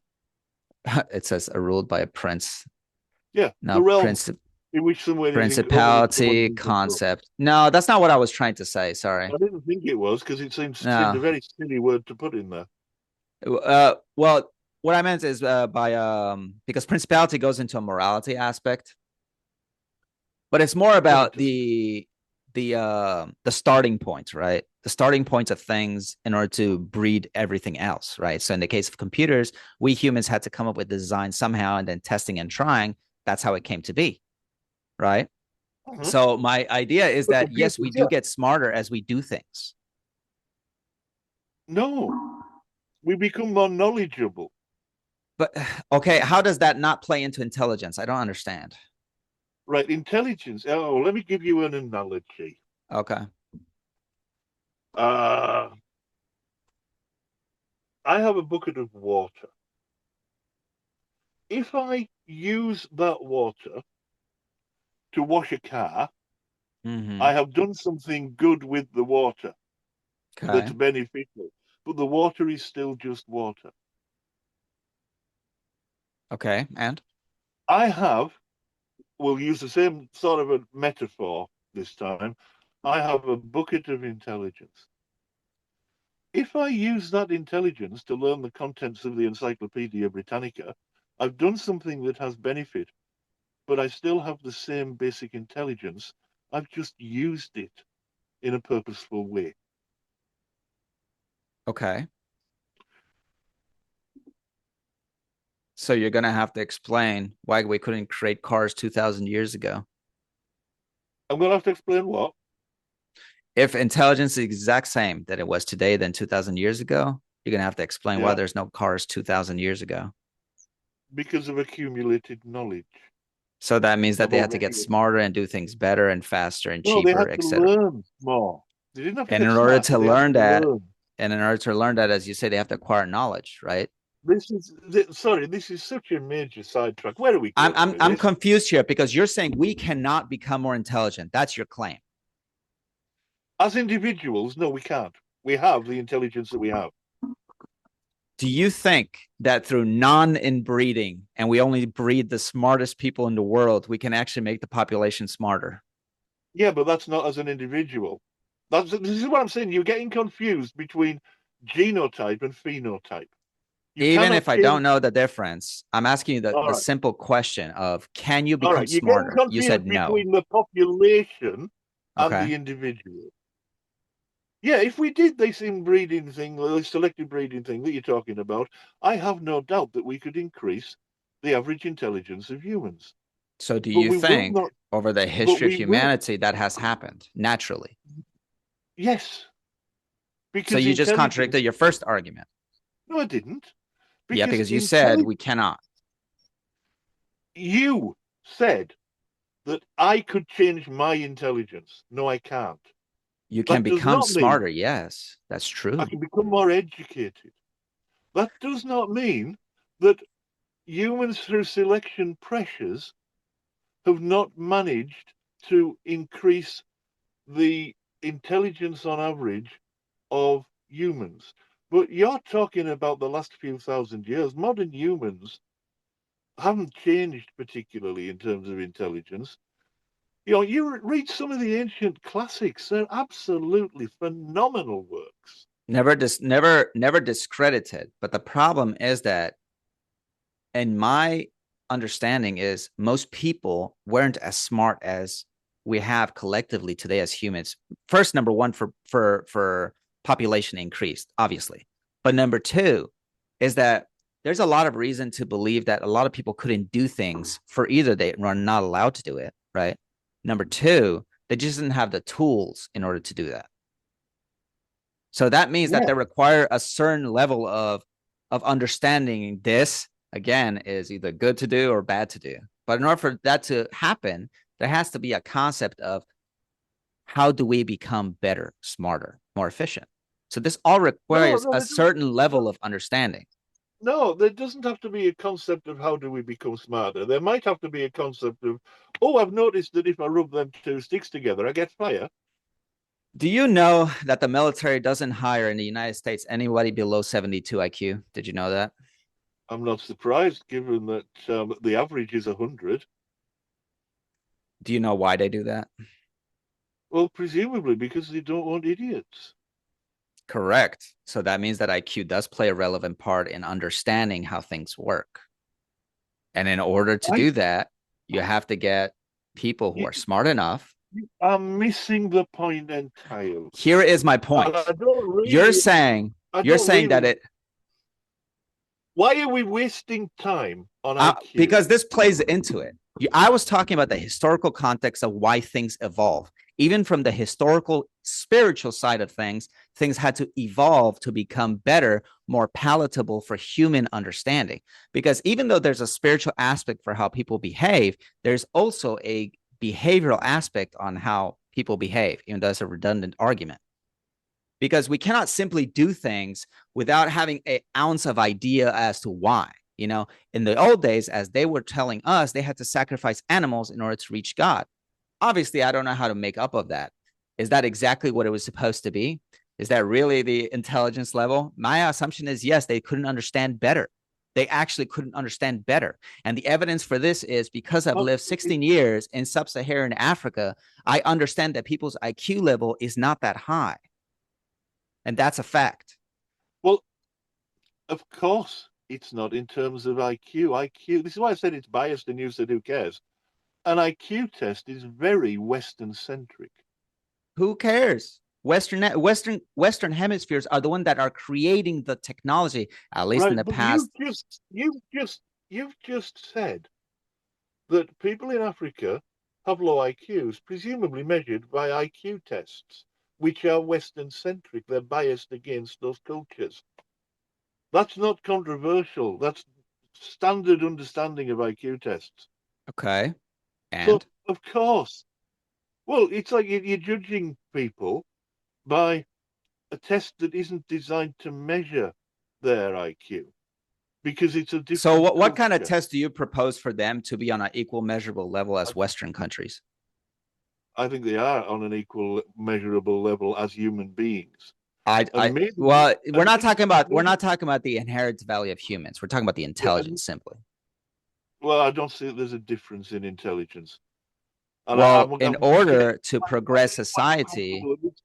I'm getting really uncomfortable that this seems to be going towards a racist argument.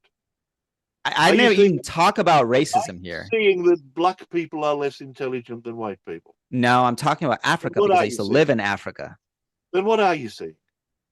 Well, we're talking about IQ. And in order to have IQ, you have to have, first of all, a coexisting society. In order to have a coexisting society, you have to have some moral prescriptions for society. In order to have moral prescriptions for society, it has to have a common denominator. My experience from Africa is it is massively inflicted with tribal warfare. So obviously they can't coexist. I lived in a single small country that had 7 different tribes that were constantly at each other all the time.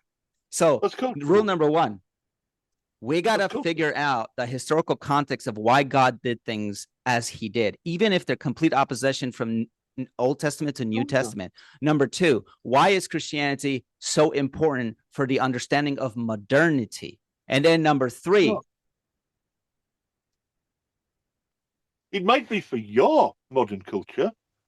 It's not for Saudi Arabian culture. They don't give a toss about Christianity. Saudi Arabia had to send all of their engineers to the United States to build what they got in Saudi Arabia. Did you know that? I don't care. What you said Oh, is that now you don't what you care. said. What you said. You see, you keep flipping this shit.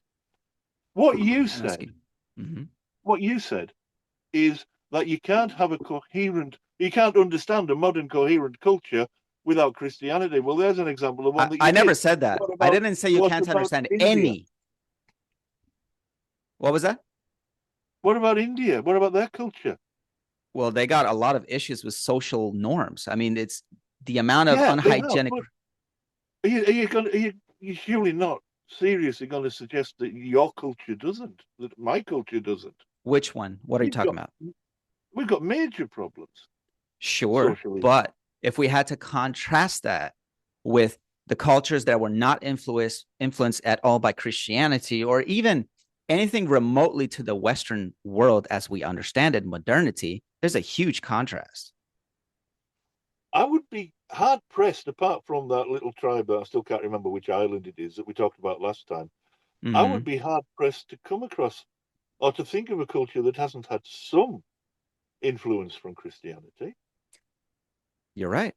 Right. And But that, if we're so, that now, this kind so of goes you're into prosperity versus non-prosperity, but that's kind of a different topic right now. However, right, I well, was no, it doesn't anyway. It doesn't anyway because okay. there there are two real reasons why not. One is when you look at the cultures that were thriving and doing perfectly well until the Mm-hmm. Christians destroyed them, Mm-hmm. that goes against it.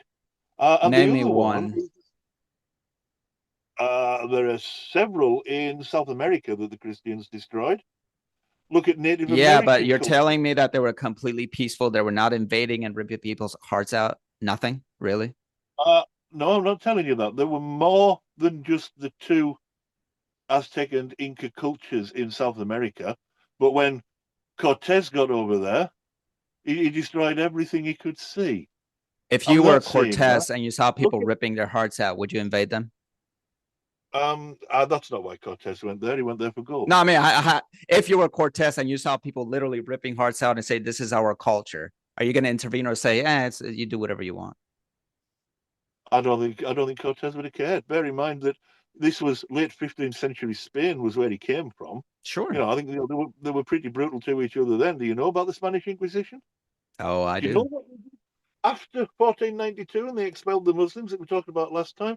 Do you know Mm-hmm. most of the Jews actually went with the Muslims because they didn't want to be treated so badly by the Christians, and those that Correct. remained, those that Mm-hmm. remained were forced to convert. They called them conversos, Mm-hmm. and the only reason that they allowed them to stay after that was because having taken, said that they agreed with Christ, if they, with Christianity, if they didn't, then they could be treated as heretics and burned and all of that. That's where tapas comes from. Did you know that? I Tap, think so. Yeah. tapas is Tapas. pork or pig related stuff. And the Mm-hmm. tradition of giving your guests that was to see whether or not they were prepared to eat it. Because if they weren't a true converso, and then they were a heretic, and the Inquisition got them. Look at what the Okay. Inquisition did to the Cathars in Languedoc. So Mm-hmm. please don't tell me that Hold on. Christianity is nice, because it's just not. I didn't say Christianity is nice. right? But if you're really going to talk about persecution, what is the crime for apostasy in Islam? I believe that it's beheading. So they still hold those practices today. Christians don't. So there's a Well, big some difference. Christians do. I told Come you some on. Christians. Told Come you about some. on. I told you about some Christians earlier with the necklace, the tire. Are these Christians Yes. devoid of their culture or they're not? Well, nobody's devoid of culture. I mean, are these Africans who When, you call Christians? Hold when on. you celebrate Christmas, do you use Mhm. mistletoe? What is the mistletoe? The star on top, or what are you talking about? No, just you kissing under the mistletoe thing. Or do you have a tree? I've heard that. I don't really know what it means. I thought it was a figure of speech. To be fair, I really don't know. Kissing under the Do you middle. have a Christmas tree?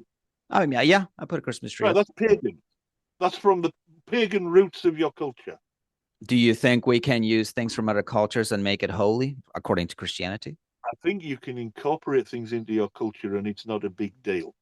The fact is Okay. that these people who are burning tires around people that they accuse of heresy are Christians living in their culture.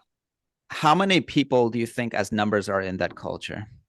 I've no idea, probably not that many on a global scale. But So nonetheless, you asked me, are Christians doing this sort of stuff? And I said yes. I answered your question. I appreciate you answering, but now you have to analyze, are Christians as a general rule doing this? Well, they're doing harm in other ways. Okay, how do we go back to, because I'm not sure we're gonna go anywhere if we're just ascribing these small pockets of people doing stuff that are essentially anti-Christian, because the idea of, if we're gonna qualify it as beheading, is definitely not Christian. So even if you call yourself a Christian, doesn't make you so. That's number one. Number two, if we're gonna Well, talk I about the didn't broader say that aspect, Christians did, although they did in the Middle Ages. yeah, correct. However, my whole point is, if we're going to look at society as of today, there's a clear indication of what, if we're going to talk about man-made religions, work versus not.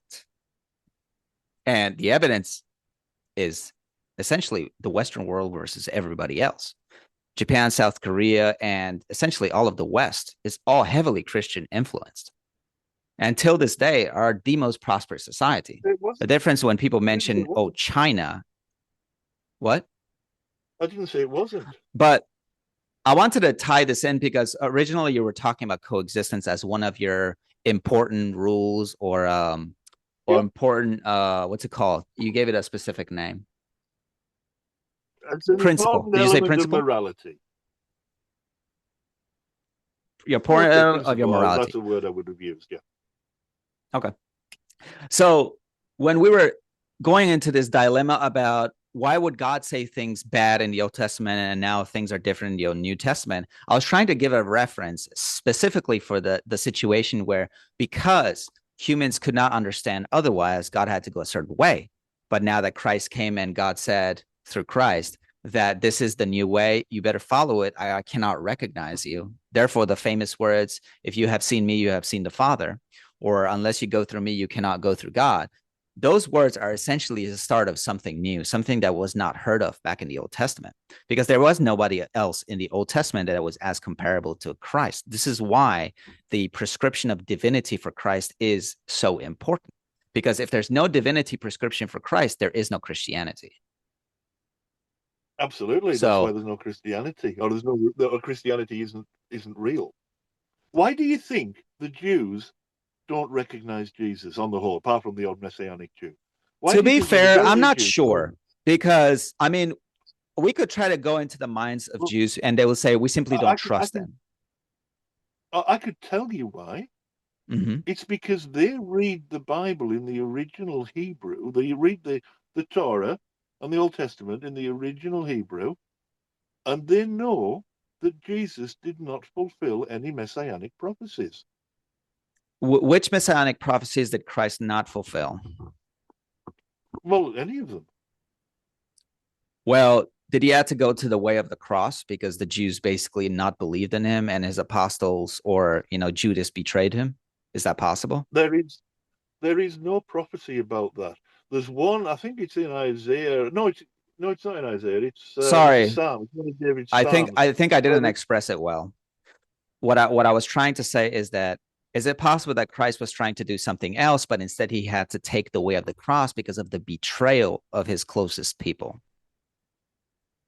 um, well, that again would suggest in that case that God is not omniscient Well, Christ is because, human, right?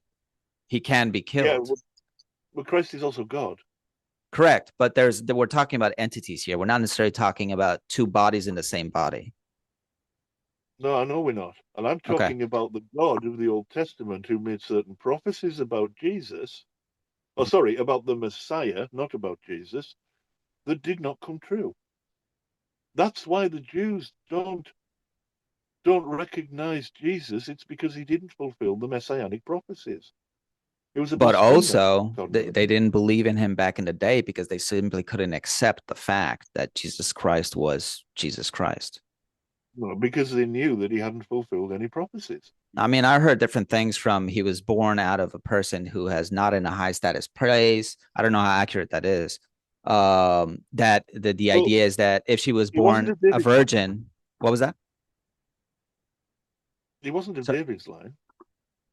One of the prophecies, several of the prophecies, talk about the Messiah being of David's line. He wasn't. well, was Mary not of David's line? No, Do you think there's also an aspect of spiritualism attached to the idea of David's line? Not necessarily a no, physical I direct don't. connection. Well, the thing is, No, I don't. The only genealogies that we have for Jesus are yeah, Joseph's genealogies. okay. There are only two. There's one in Matthew and one in Luke. Sorry, Mm-hmm. John, I think, is the second one. They vary significantly. Matthew, I think it is, has his Joseph's father as uh, Hevi, and I think John has his father as Jacob. Both of them have very different genealogies leading to Joseph, and Joseph was not Jesus's father anyway, if you believe the nativity story. It Yeah, was the it Holy is Spirit. correct. Well then, no, Joseph is not. So then the only application for this based on the Bible is that the lineage was a spiritual lineage. It was a meaning that comes from David because it was a righteous lineage. It doesn't has to do No. necessarily with a direct lineage. Okay, If how can that's two things be wrong at the hang on, no, same no, time? wait, hang on. Okay. If that's what the Bible writers were trying to convey, why Mm-hmm. did they waste the time making up two false lineages? No idea. I mean, I'm not one to understand exactly what they were trying to say, but the thing is, when you kind of delve into the idea of the Bible, you kind of have to understand not everything is exactly the way it's written. You have to understand context. You have to understand Oh, why I this ties know into that. ideas, right? Yeah. So Well, it's not that, it's not it's not a yeah. historical document to say exactly, hey, if this is not fulfilled now, then it's false, right? It's like I got to do this. But the problem is shit happened and now I got to do new things. The story of the Bible, literally the But whole time. Jesus was So supposed to sit on the Jesus was supposed to sit on the throne of Israel. Did he? is he coming back? No, no, no, no. Sorry. Sorry, I'm, I just gave you a question with a question. That's not fair. Uh so yes, you've he been is doing that supposed for to. a lot. My apologies. Again, I'm not trying to be cruel, but I am trying to get to answers in order to kind of talk about my argument. But no, he didn't physically sit on the throne. Then he didn't However, fulfill the prophecy. but he also said he's coming back again. So there is like we have to understand now the concept. Why did he have to say Yeah, that he has to come back and again? that's not and that's not part of the prophecy. Sorry, that's not part of what? He's not supposed to go anywhere. That's not part of the prophecy. That's why the Jews don't buy it. He wasn't supposed to get killed and then come back. He was supposed to be a conquering hero. He was Jesus was supposed supposed to to, conquer? um, yeah. Well, not Where Jesus, the Messiah. well, Do you The think Messiah. do you think the Messiah was supposed to take up a sword and literally kill people? Yes. Yeah. Where does it That's the say Old Testament. specifically? Where does it say specifically that I will shed the physical blood of people as a It as a talks prescription about for the Messiah? It says that I am going to shed the blood of people. uh Even if I'm paraphrasing, just like a reference. Micah. Micah 4. Micah 4. I think I've gone too far back. It's only a little book, isn't Micah it, 4. Micah? In the Probably for mountain a of the Lord. classic. Should I start from the beginning? Let me find it. Sure. I hope I've got the reference right this time. No, that's fine. Like, even as a general reference, I have never heard ever the idea that the Messiah is going to shed blood of people in order to rule over them. Well, of course you haven't, because you're reading the the Christian stuff that You has know a what? complete. I'm going to give you the floor to show me whatever you're trying to argue here about the shedding of blood.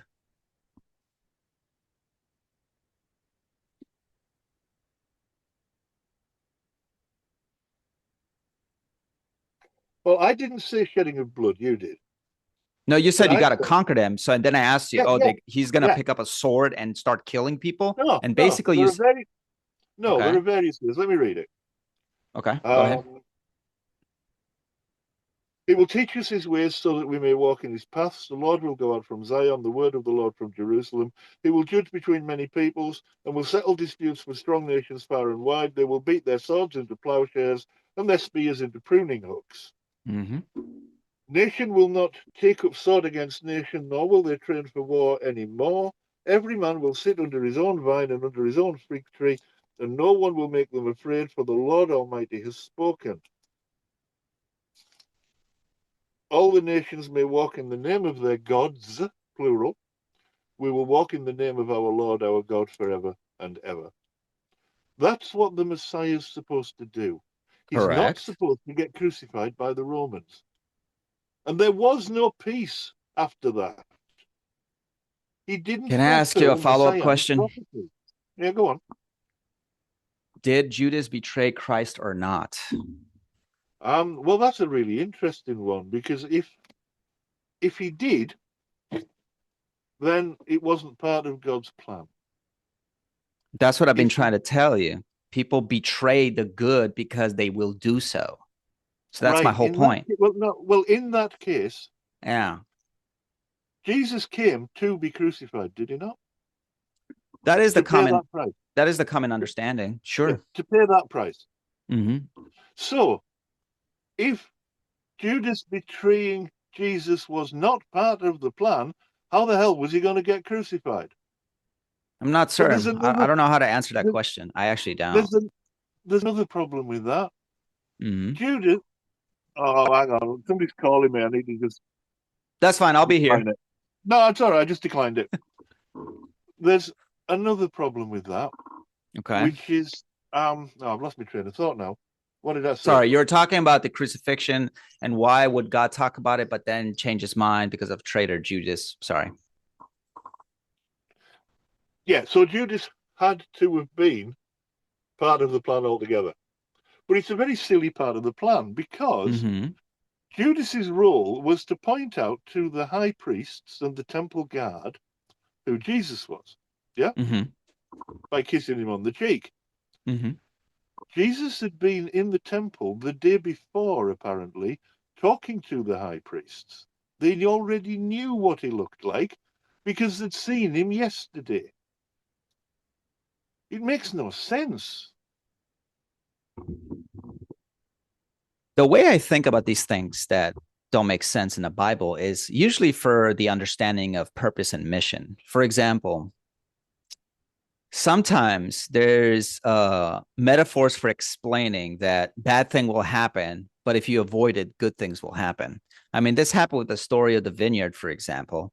And in the case of Judas, my assumption is when Jesus said, "You will deny me 3 times," basically he was giving an indication to Judas is you don't do this, right? That was So Peter, not Judas. what was that? That was Peter, Did not Christ not Judas. tell Judas that No. you're going to deny me 3 times?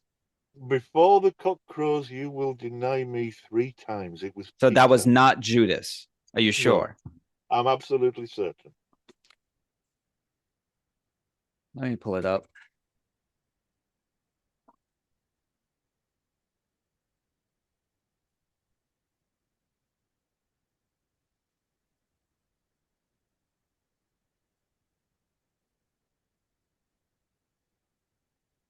Oh, it was Peter. I know. Hmm. 1 second about Peter. Let me see something.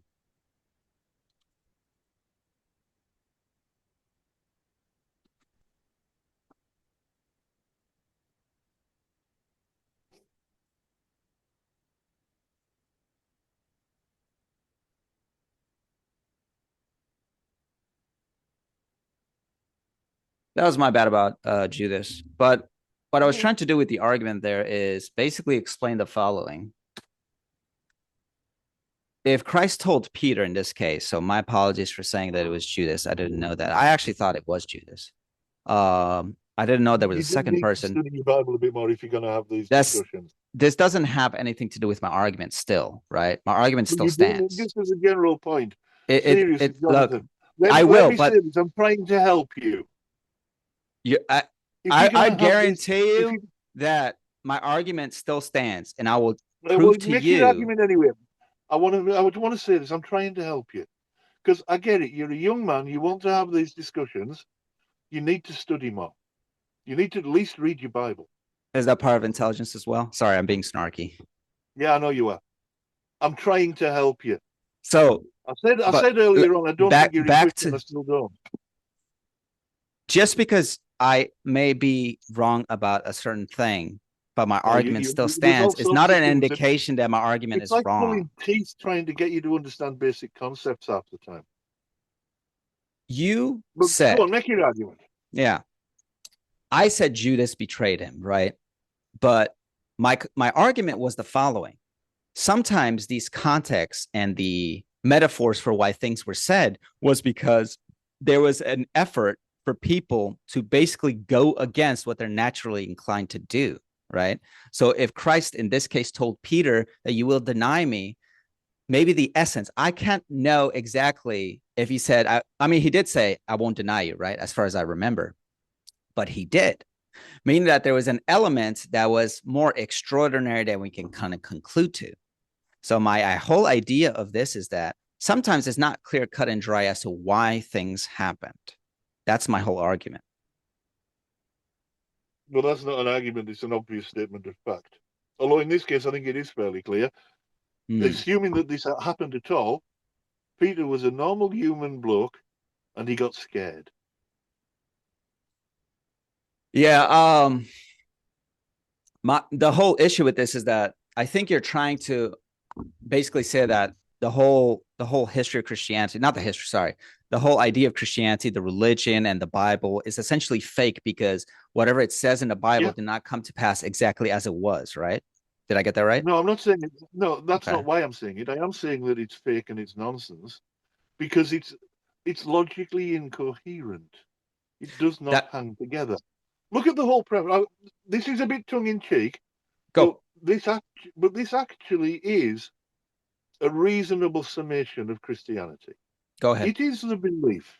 It is the belief that if you submit yourself telepathically to a dead Jew, you will be redeemed because he will clear the sin, whatever that is in your soul, whatever that is, because it was put there because a woman made from a rib was persuaded to eat from a magical tree by a talking snake. That's the summary of Christianity. It's a bit tongue in cheek. That's fine. That's fine. I have a counter It, tongue in cheek. it's logically incoherent. Let's have your counter. Is there anything that indicates that delusional idea of Christianity and God? Anything that is better than that delusion and nonsensical nature for society? Well, first of all, as a psychiatric nurse, I wouldn't use the word delusion there, but I'll take it as you meant it. Yes, reality. How do you define reality? Well, I would define it materially and empirically, and I would use the principles of falsifiability. Your God is not falsifiable, therefore it cannot be tested. Correct. You cannot test something that you cannot see, touch, smell, or the other two No, senses. that's not what falsifiability means. It's But not that applies. material. Okay. Well, yeah, but that's not what I was saying. Your Okay. God is unfalsifiable. Yeah, it's Therefore, it's unfalsifiable because you cannot really yeah. prove the so-called existence of God, right? Therefore, it's unconfirmable. But my argument to counter this is that if it does not exist, if it's not provable, how come out of that so-called delusion, Well, a I'm not going to use the word society, delusion. just take it at face value, right? Well, I'd How come prefer out of that, talk about something like error. can I use imagination, imaginary idea? Right. Yeah, okay. How come out of that imaginary idea, the best society has come out of it? It hasn't. Now you have to justify which society is better than Christianity. No, I don't. I simply have to point out that Christian societies are by no means the best societies that you could think of. By Compare no it to means. any other society. Well, I think if you look at some of the Scandinavian societies, Scandi what? Scandinavian, it's me. They're all from Christian backgrounds. You know that, right? Yeah, but they're not particularly Christian now, and they are We're not better talking. We're not societies. talking about the past 100 years because we can talk about migration and all kinds of cultures mixed. We're not talking about that. We're talking about the historical nature of these countries. Well, apparently we are now, but you've just pivoted again How did I pivot? because you started off talking about a society that's better than a Christian one. When I mentioned one, you then changed the rules and moved the goalposts. How did I change the rules? By suddenly saying it has to be older than 100 years ago. No, I didn't say that. I'm saying because where it came from is Christianity, but then you introduce a culture, it's not exactly Christian anymore. So the culture, if it has nothing to do with Christianity, you cannot use that as Christian culture. That's what I'm saying. And I'm not using it as Christian culture. I'm answering your question about a society that is not Christian, that is better than Christian societies. So a ex-Christian country is better now that it is not Christian? Is that what you're trying to say? Do you make your mind up? Do you want to call it a Christian culture or do you not? Because you said both things. So all of these countries come from Christianity. What is now the effect? Yeah. So what I'm not arguing is the current effects of Sweden and its bombing is constantly going off, or the stabbings in London, as we hear here in the United States, right? Well, I certainly wouldn't say that London is. I mean, my culture is not a good culture. It's an awful culture. But what I am saying, however, is that all of these Western countries that were extremely cohesive come from Christianity. That's what I'm arguing. However, if you introduce anything that is, you could even call it anti-Christian, it's obviously not Christian. What Western culture has been extremely cohesive through most of its history? What country? Well, you would then have to analyze what other culture has been more cohesive than the developmental phase of Christianity. No, you said extremely cohesive. Yeah, I mean, they all believe in Christ, so that's a cohesive nature. All of them believe in Christ.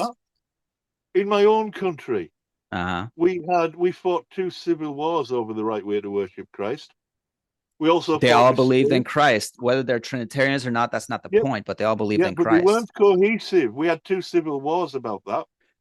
No, I get it, but my whole point is these were all of Christ. It has not the denominations and that's not what I'm talking about, because we could talk about the Quakers come to the United States. That's not important. Say that they're cohesive.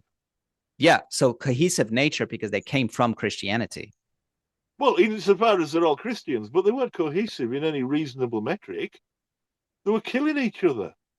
Yeah, I mean, you get that in all They kinds of executed the cultures, but king, again, for we're not God's sake. talking about that. We're talking about how things have become so good, but where did they come from? What I am arguing Well, is all that right, all of these give me an go. example of a Mhm. country that works on Christian lines and is good. Today, Yeah, probably Poland is the best example. Poland's very right wing, you know. Correct. They're Christian. They're 98% Catholic. Hungary and Very Romania are right wing. probably, who cares about right wing? We're talking about cohesiveness, right? Well, but right wing. When you are a far right country, and they are, Okay. then you are oppressing significant numbers of your own society. If the whole country goes one way, how are you oppressing people? And what happened to get there? What happened to the people who didn't agree? Well, who cares? Morality is subjective. What do you mean? Who cares? What happened to them? I don't The know. They make people, their own rules. How am I supposed to determine that? the people in Poland who did not Yeah. agree with far right politics. Where are they now? I don't know. They make up their own rules. How am I supposed to, if morality is supposed to be subjective, as you did describe before, how am I Well, supposed to judge Poland as doing wrong? I'm not asking you to judge it as wrong. I'm asking you where those people are. How do I know? I don't know. Do you care? Maybe. I don't You know if said you there's a care. story on it. I can look into it. But let me put it this way. You're basically trying to say that they have marginalized a bunch of people who disagree with them. Is that correct? Yeah, yeah. Okay. So now we're going to talk about marginalization. In non-Christian countries, are Christians marginalized by default? Not by default necessarily, but if there Okay. is for example, if you are in certain, not all, but certain Muslim states, absolutely, yeah, because religion So is toxic. so if you're in a Muslim majority country, but you're a Christian, are you going to demand the government be Christian? I wouldn't have thought so. So if it's the Not same judging with from your Poland, behavior. if it's the same with Poland, what's the issue with that then? I'm not talking about Muslims in Poland. I'm talking about, That for no. example, What I'm saying is, I'm saying the reverse. If Poland decides to be only Christian, what's the problem with that? um, well, what's Poland's attitude towards gay people, for example? I don't know. Probably not great. It's not prescribed in the Bible as a good thing. What? What? Yeah, So right. what? That's oppressive, then, isn't it? So it's oppressive to who? To the gay people. And that's a problem against Christianity. Well, it's just a problem against humanity, isn't it? Well, then you're going to have to find a society that is completely okay with having homosexuality as a law, right? Well, there are several. I live in one. No. I understand, but I'm saying is that if you're going to have a society that takes all the marginalized people according to Christianity, sorry, according to the people that criticize Christianity that we're marginalized, then they have to go to a nation that accept these people as non-marginalized. Is that correct? Um, Only insofar as, for example, there are LGBT Americans who are currently seeking asylum in Canada.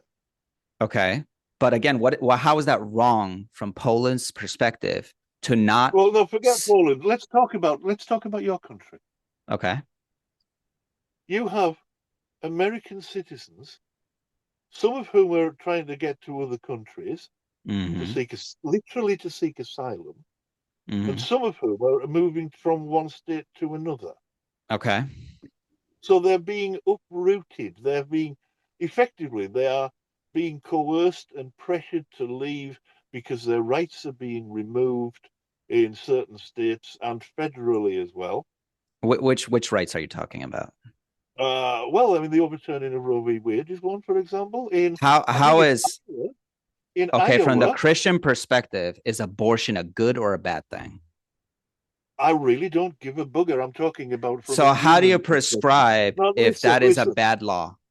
No, listen. In Okay. Iowa, Okay. they have just passed a law which says that if a trans person Mm-hmm. uses a toilet that's not the toilet that coincides or correlates with the gender they were assigned at birth, they will go to prison first for 1 year, and a second offence, they'll go to prison for 5 years. They've just Okay. passed that in Iowa. And that's bad How is that? because Well, let's say that it's a trans woman. so a man, What's going to No, a trans woman. so a What's going man. to happen? No, a trans woman. What's Hold on. going to You're happen to talking her? about evidence and atheism and humanism, but you cannot understand the difference between genetical XX and XY. Oh, I absolutely can. You really don't want to go there with me. But the woman is a definition of gender, not sex. Yeah, let's just say woman and female, not female, No, women and female is biological. Woman is gender. so let's just say they're So, also social constructs. What's wrong with a society saying we only accept people by what they were born as? well, what's going to happen to that trans woman forced to use Uh-huh. uh, a male toilet? Sorry, were you trying to tell me something? What's going to happen to that trans woman who is forced into a male public toilet? Where they are born a man, They were born male, then go to the male's bathroom. and what will happen to her there? Nothing. Go to the boy. What the hell? You think if some trans woman goes into a toilet in outback Mississippi, nothing's Mm-hmm. going to happen? What exactly is going to happen? Well, given that violent offences and, oddly enough, sexual offences Mm-hmm. are committed per capita way more often on trans women than any other group, I think it's a bit shite. You would Trans imprison people are someone. also the biggest mass shooters per capita in the last 5 years. I think you'll find that's right wingers. No, trans shooters.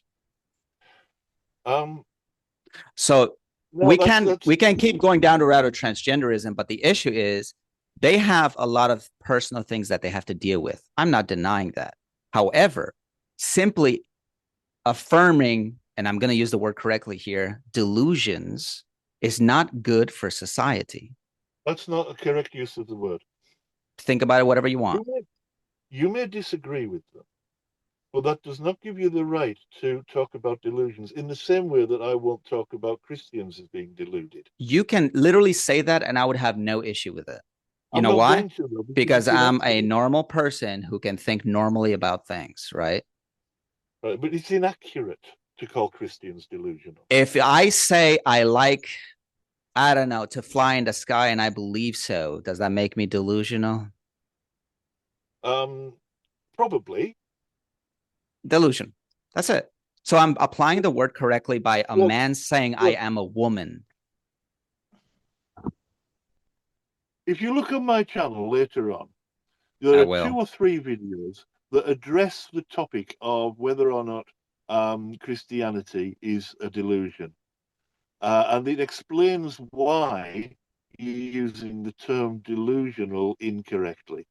But let's not Is it waste time on this. imaginary? I don't know. Let's change the topic. Is it not the topic, the definition? Is it imaginary that they're thinking that they're the opposite sex?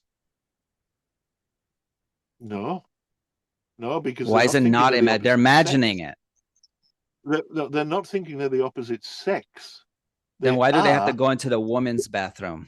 they they are a gender that does not align with the sex assigned at birth. So that's a mental, personal issue that they have to figure out. Yeah, Nothing for but us it's to not be a concerned of. delusion. Yes, it Well, is. except that it's not a delusion, but let's not go there. Have you heard of, for example, Swyer's syndrome? A what? Swyer's syndrome. Let me look it up.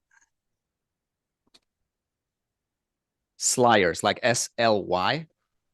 No, Swyer's with a W, a W. Swyers, like SWIY. Is that what you're saying?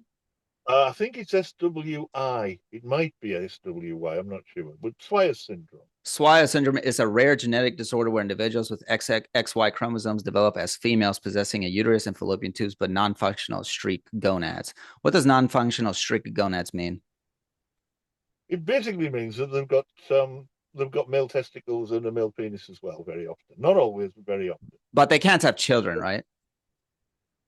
Most of them can't. There have been a couple. Same with De La Chapelle syndrome. There have been a couple who were fertile. Well, that's got nothing to do with what we're talking about, which is them being oppressed for being not binary. Okay, so let me ask you one question. Do we prescribe moral odds for the minority of people in society? We prescribe morality for all people. If you have a person who thinks there's something, but they're clearly not, do we say Well, we're that's going not to what we're listen to talking about, though. you? It, That's not what we're Hear talking my about. argument first. If we as Well, okay, but it's not Christians, what we're talking about. if we as Christians are supposed to operate a society in the best functional way possible, do we say we're going to do these things for ourselves, but deny any kind of moral, objective perspective from our religion in order to accommodate people who do not prescribe, who are not ascribing to Christianity? We say, I think that's a much larger problem, which is that you think that you have the right to dictate terms to everybody else. Before you continue, every government does this from their own I'm not going worldview. to. So if you say that Yeah, Christians are and if not that allowed to do certain worldview is rules one about of, their and society, well, sorry, before I I didn't continue, let me say ask that. you the following question. I didn't say If that. Chris, You're doing if it Chris, again. You're trying to create a false binary. let me ask you this question. If Christians were to assume power, let's say like in Poland, are they allowed to prescribe anything they feel is necessary to prescribe Christian values? Um, no, not anything. Not Well, under who tells international them law that or they can't do that? the United Nations and international law. Do you think the United States governs Poland because they want No, to and they have the authority to? I didn't say United States. I said Sorry, United United Nations. Nations. My bad. United Nations. Do you think they have the authority over Poland or Poland has authority over their own people? I think that the United Nations has authority over Poland. That's why we have the idea of crimes against humanity. And who is the biggest supporter of the United Nations financial aid? I have no idea. The United States. I bet it's not anymore. I would hard pressed to find otherwise, but you know what? I might be wrong. However, if the Donald United Trump States, sorry, you were saying? Donald Trump has pulled back so much international aid Mm-hmm. so that he can give it to people like Elon Musk before they fell out, or fund another war, Mm-hmm. an illegal war, by the way. Um, I'd be very surprised if the United States is still a big funder of the United Nations. But to be perfectly honest with you, I don't know. Well, it used to be. It's Nor very is it possible relevant. that, what was that? Nor is it relevant. Well, it The does because United, you said that United Nations is the one supposed to dictate essentially all these countries' international laws, right? no, the United Nations is the seat of international law. That's why it's the United Nations making it. It's not some extra body dictating to the other countries. The member states of the United Nations make those laws. It's not Okay. dictatorial, it's democratic. What if the United States, and sorry, I keep saying United States, what if the United Nations tells Poland that you must follow this law because we consider you to be doing whatever you're doing that we don't like? What then? Well, if they are committing crimes against humanity, it's very likely that the United Nations will take up arms against them, and that's happened many times. So, if are we talking about now or a hypothetical that it might happen? Well, let's say relatively recently, like for example, when in Bosnia, when the Christians decided to kill all the Muslims in about the 1990s, the Mm-hmm. United Nations were heavily involved there because these were crimes against humanity. I think we're talking about It two was a separate things. Christian. We're talking about ideas here about what the United Nations stands for. But what I am talking about is that Poland has the right to have its own rules and laws. That's what I was talking about. provided provided that it doesn't commit crimes against humanity. So how because do you if it does, determine the what is a United crime against Nations is humanity? Or very murder a bunch of people? Murdering a bunch of people, is that fair? well, genocide would be, yeah. So in the case of Poland, do you think they Like have what's in the going past on. 20 years murdered a shit ton of people like Iran? Um, well, I would say that Iran is a problematic state. I Sorry, you cut really off again. I apologize. It's kind of going muffled. Can I cut that bit of dead air? Yes. Can I cut that bit of dead air? Yes. All right. Yes. I think Iran is a prob I think Iran is a problematic state. I think that, well, I don't really understand why there wasn't more international pressure put on them, although there was, through the United Nations, an awful lot of sanctions put out against Iran. Um, I don't fully understand why they didn't go in and deal with that with boots on the ground like they did in Chechnya. But I certainly would not have wanted to see what America's doing at the moment because it's just destabilizing the whole Middle East at the behest of Israel, as far as I can see. It's There's no exit plan, there's no great strategy. It's already cost shitloads of lives. It's going to cost a lot more, and it's Mhm. destabilizing the whole world economy at the same time. But yeah, I mean, I'm not great fan of Iran. I think that they are guilty of crimes against humanity. Yeah. So even though I mentioned Iran, my whole sorry, and I'll get to Iran in a minute. I think it's a worthwhile topic to explore. And I might be more in line with you with Iran than you actually think. But if we're talking about the whole issue with Poland, my whole argument is this: because Poland in and of itself is 98 to 99% Catholic, what is wrong with them making their own rules for their own people if 99% of the people go along with that? It's their tradition Um, and their culture. right. My issue is this is how I vote as well. This is why I'm a socialist. I don't vote for me. I vote for the weakest and most vulnerable in my society. Every time I vote for the people who are the worst off because they're the people who need that support. If people are just voting for their own preferences Mm-hmm. instead of taking a wider social view, then minorities um, do get oppressed and mistreated. So I would say that Do you that's think what's that wrong works with very well when you extrapolate it from a historical context? I think that in the very few instances where we've had societies that were inclusive, and they tended to be quite temporary as well, Mm-hmm. because other nations, like for example the United States, gets really upset with them and destabilizes governments and things. Mm-hmm. And then yeah, I think that actually there is a good prospect. But even if there had never been Mm-hmm. any example of an inclusive country, that still doesn't mean that it's not a good thing to aspire to. Correct. But in order to do that, there has to be moral ought prescriptions that are non-subjective. No, they don't, because they're still subjective. We simply agree on what the goals are. That's a subjective agreement. Then you can be objective about how to achieve those goals. But you are Okay. still subjectively deciding what the goals are. Now I'm going to introduce a new concept. Have you ever heard of force For doctrine? example, yes, you talked about it last time. And if you mean what I think you mean, I think it's appalling.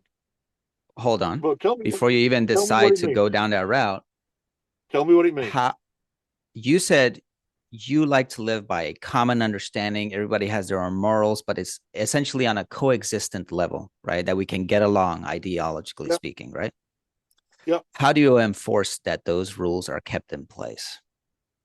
Well, there's an apparent paradox in there, but there is a solution to the paradox. The I want to paradox, hear the see, solution first.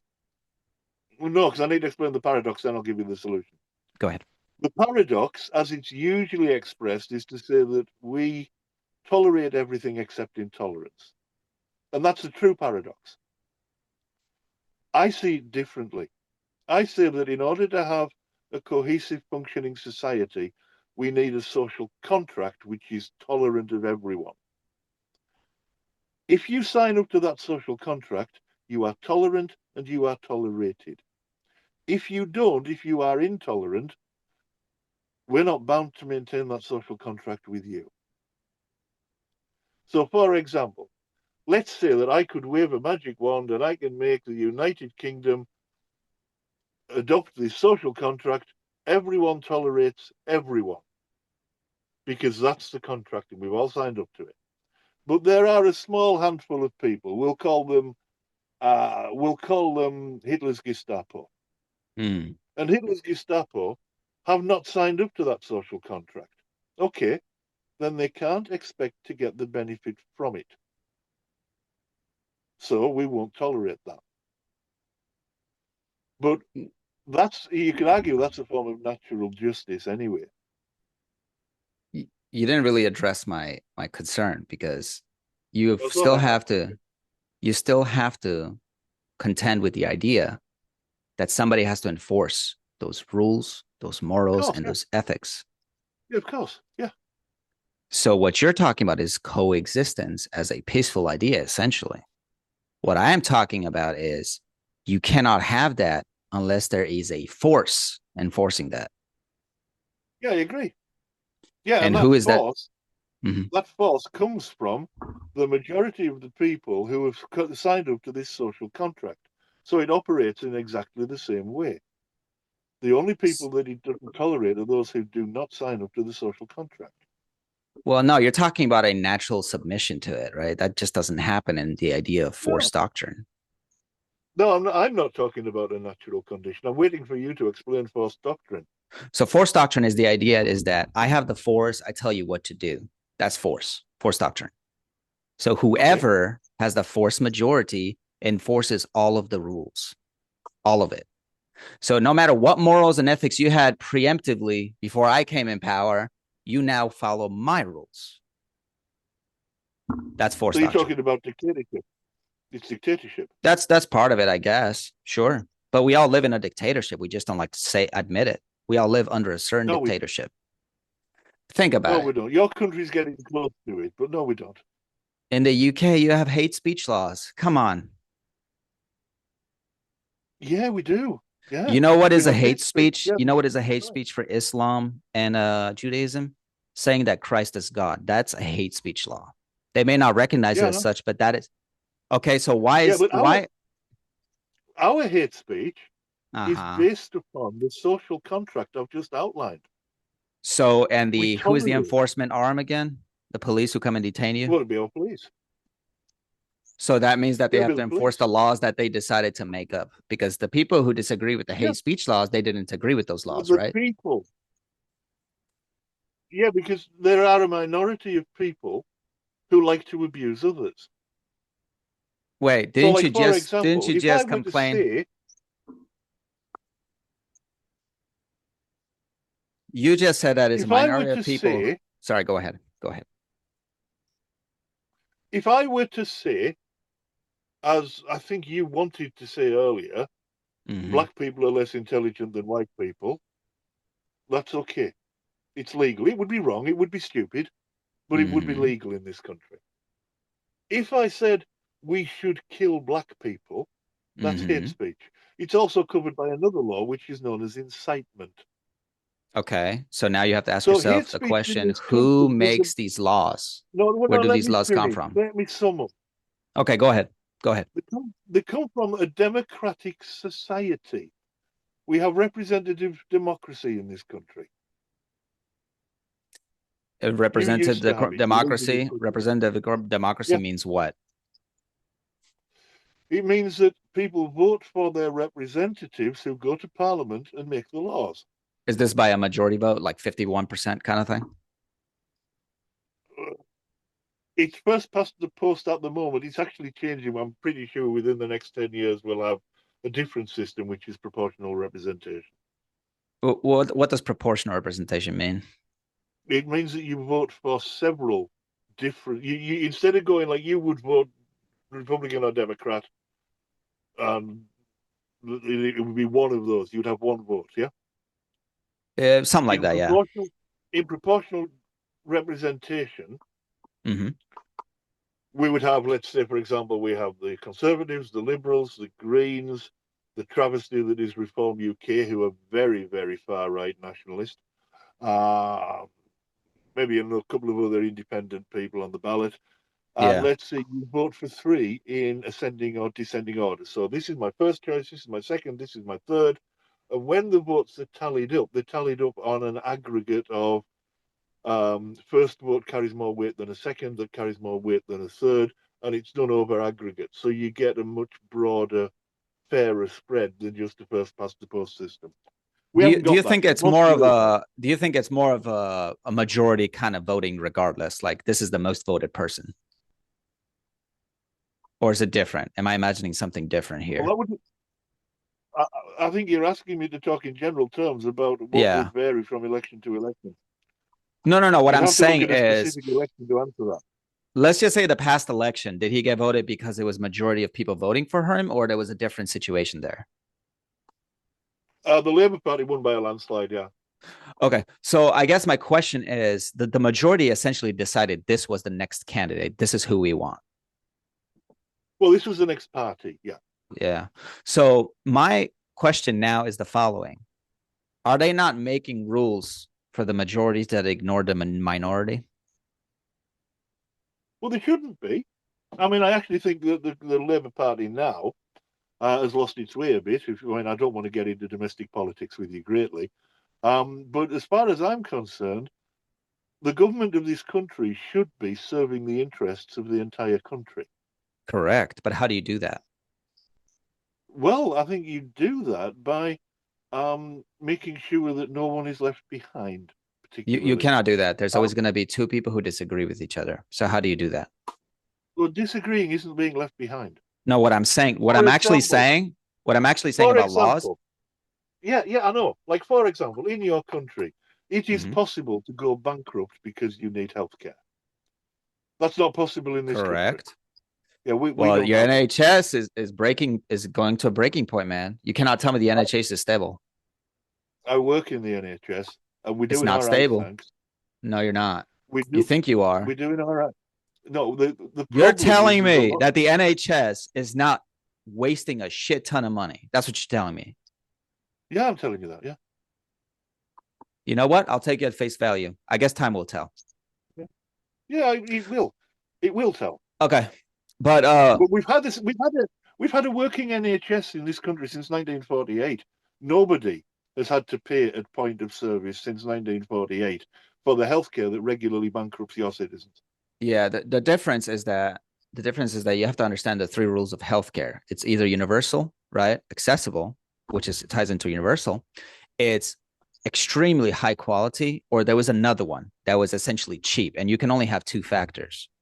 The Right. fact is We the have United States has the best place for treatment and care. It's just ridiculously expensive.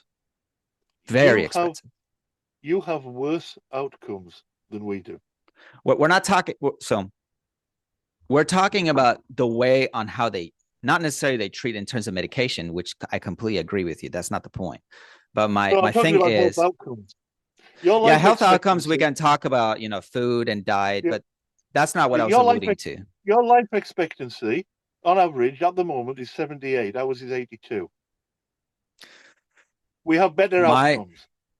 my there's a lot of differences between how they treat patients in the United States versus the UK. I'm not denying that. What I am Yeah. denying, however, is that people don't understand that a lot of the research and development actually comes from the United States of America. It's just extremely expensive. I mean, it's so ridiculously expensive that just going to medical school, just a general school, will cost you $300,000 in debt alone. And it doesn't matter if you graduate or You not, know you what still it have to costs pay here? that. You Probably know what it nothing. costs here? Nothing. Probably nothing. But that's not Well, the actually, point. that's not true. A few years ago, they introduced student loans, but they're nothing like what you pay. Yeah. But my whole point is this.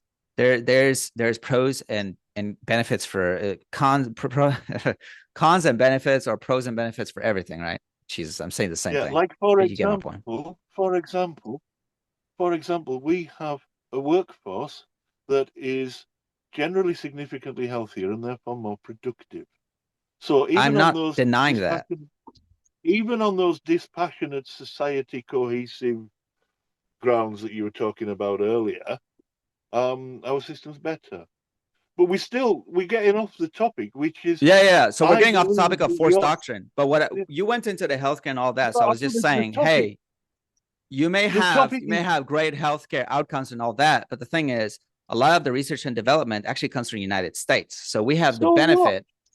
Well, that's how you guys get cheaper healthcare. Did you know that? Our medications are cheaper in the United Kingdom. It's not. It's because we pay for it through national insurance. It's free at the point of delivery. It's not free. Yeah. However, the NHS, like all social services, eventually will go bankrupt. That's the problem. We haven't in the last 70. No, I get that. 78 years.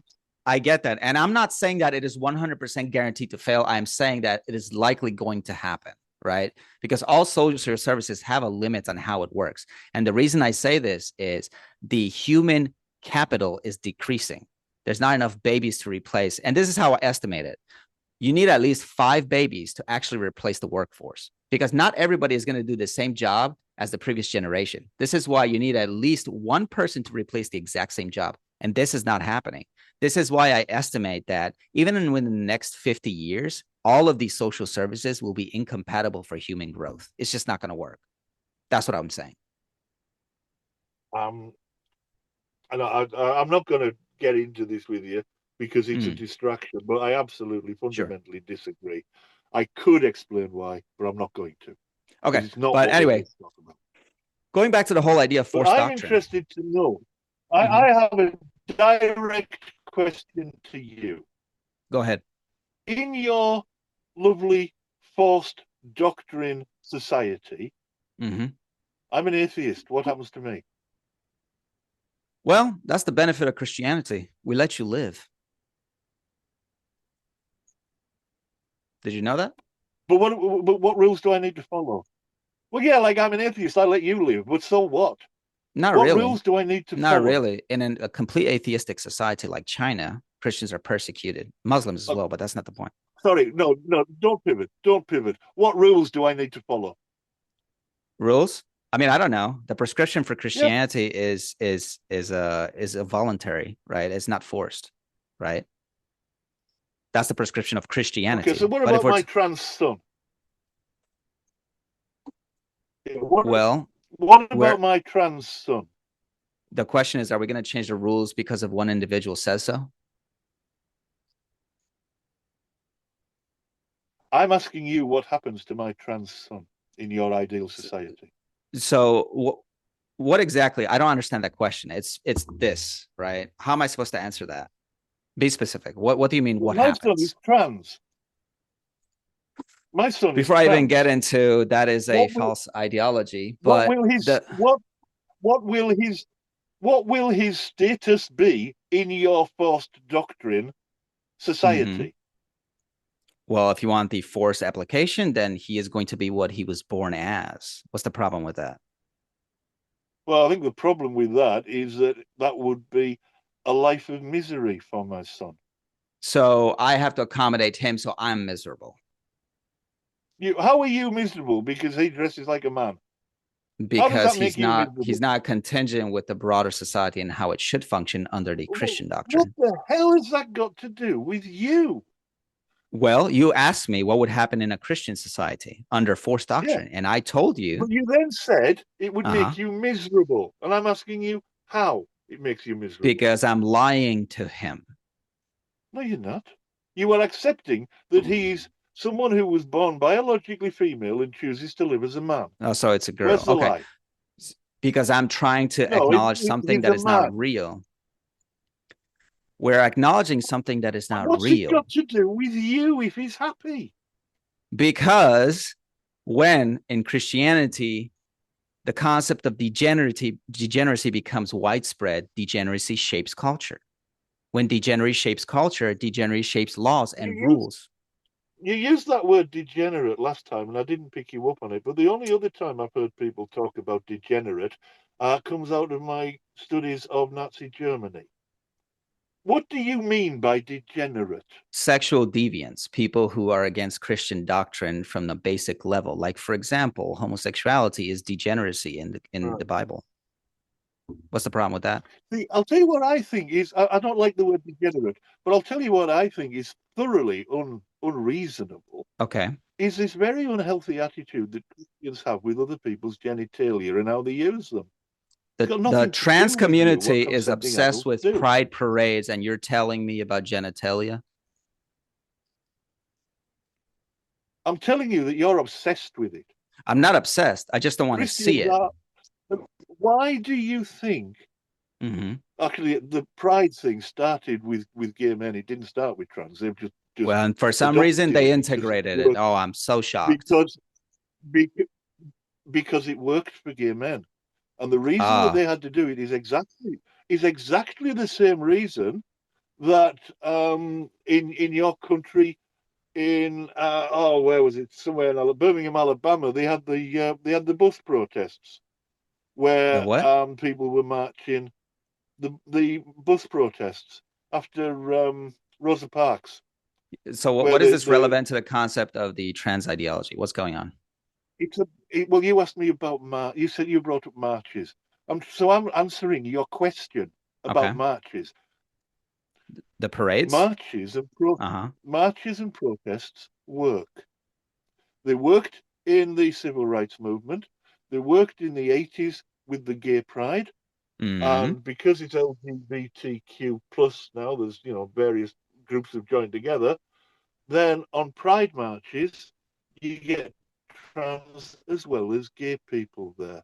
The Okay. reason that they're there is because they are saying, we are here, we will not be oppressed. So in effect, they're being anti-Christian and making Christians trying to force themselves to accept something that is anti their No, they're ideology. anti. No, you don't need to particularly accept anything. You just need to not be hostile to it. Why is Listen that to so what you're hard? saying. You are saying I must abdicate my Christianity in order to accept that they are the way they are. That's what you're saying.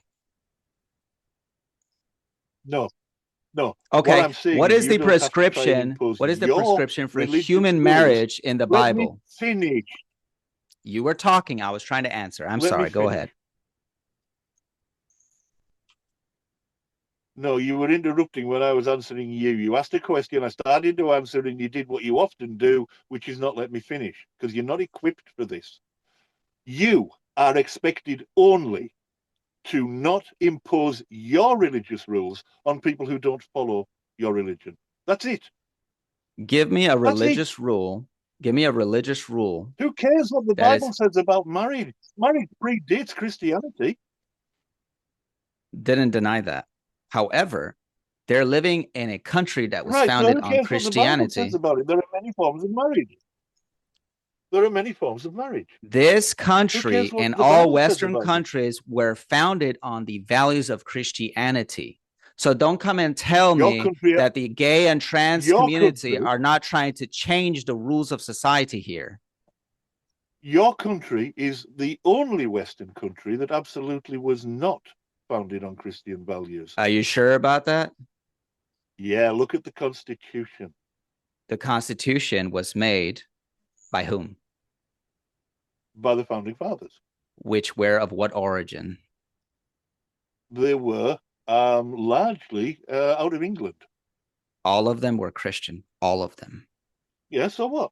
They So wait before you continue. no. In Before the you continue, Constitution, in your Constitution, it specifically says that the government will take. I'm not going to quote it word for word, but the government will not make um, any law pertaining to religion. mm-hmm. The only time it's mentioned is in the Declaration of Independence, where they say all men are created equal under God, which Mm-hmm. must have come as a huge surprise to all the slaves. Correct. So I'm sorry, but your country was not founded on religious Christian values. It specifically says in the Constitution that that's not the case. Let me ask you a question. Okay. And I want you to listen to what I'm saying because I'm reaching a logical conclusion here. If the founders of the Constitution, regardless of how they thought about stuff, were Can't all hear you. Christian because they were all Christian, right? I couldn't hear you. You're gonna have to start that bit again. Can you hear me? Yeah, I can now.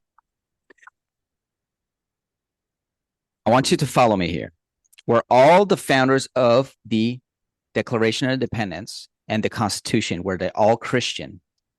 No, no. A couple were deist, and I think it was Benjamin Franklin. I may be wrong there. I'm not terribly up on your history.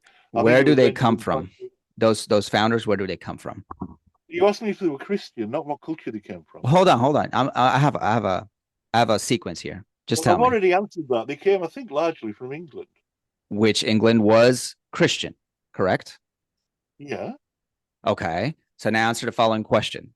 If the founders did not have the intent of having a Christian nation, why would they allow Islam to directly come into the United States if it contradicts Christianity?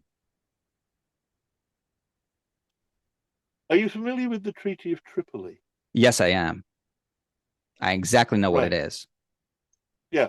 So you know the bit about where the United States reassures Islam that it is in no way built upon Christian values. You know and why is they not did that? hostile to Islam. Yeah, because they were trying to stop Islamic pirates from enslaving people who they thought were their enemies. Correct. So the treaty is different in this case from the foundation of the country. But regardless, Yeah, even but if the I take your foundation of the argument, country says the same thing. The Constitution says the same thing. the Why Constitution do I know your was Constitution made better than you by do? men.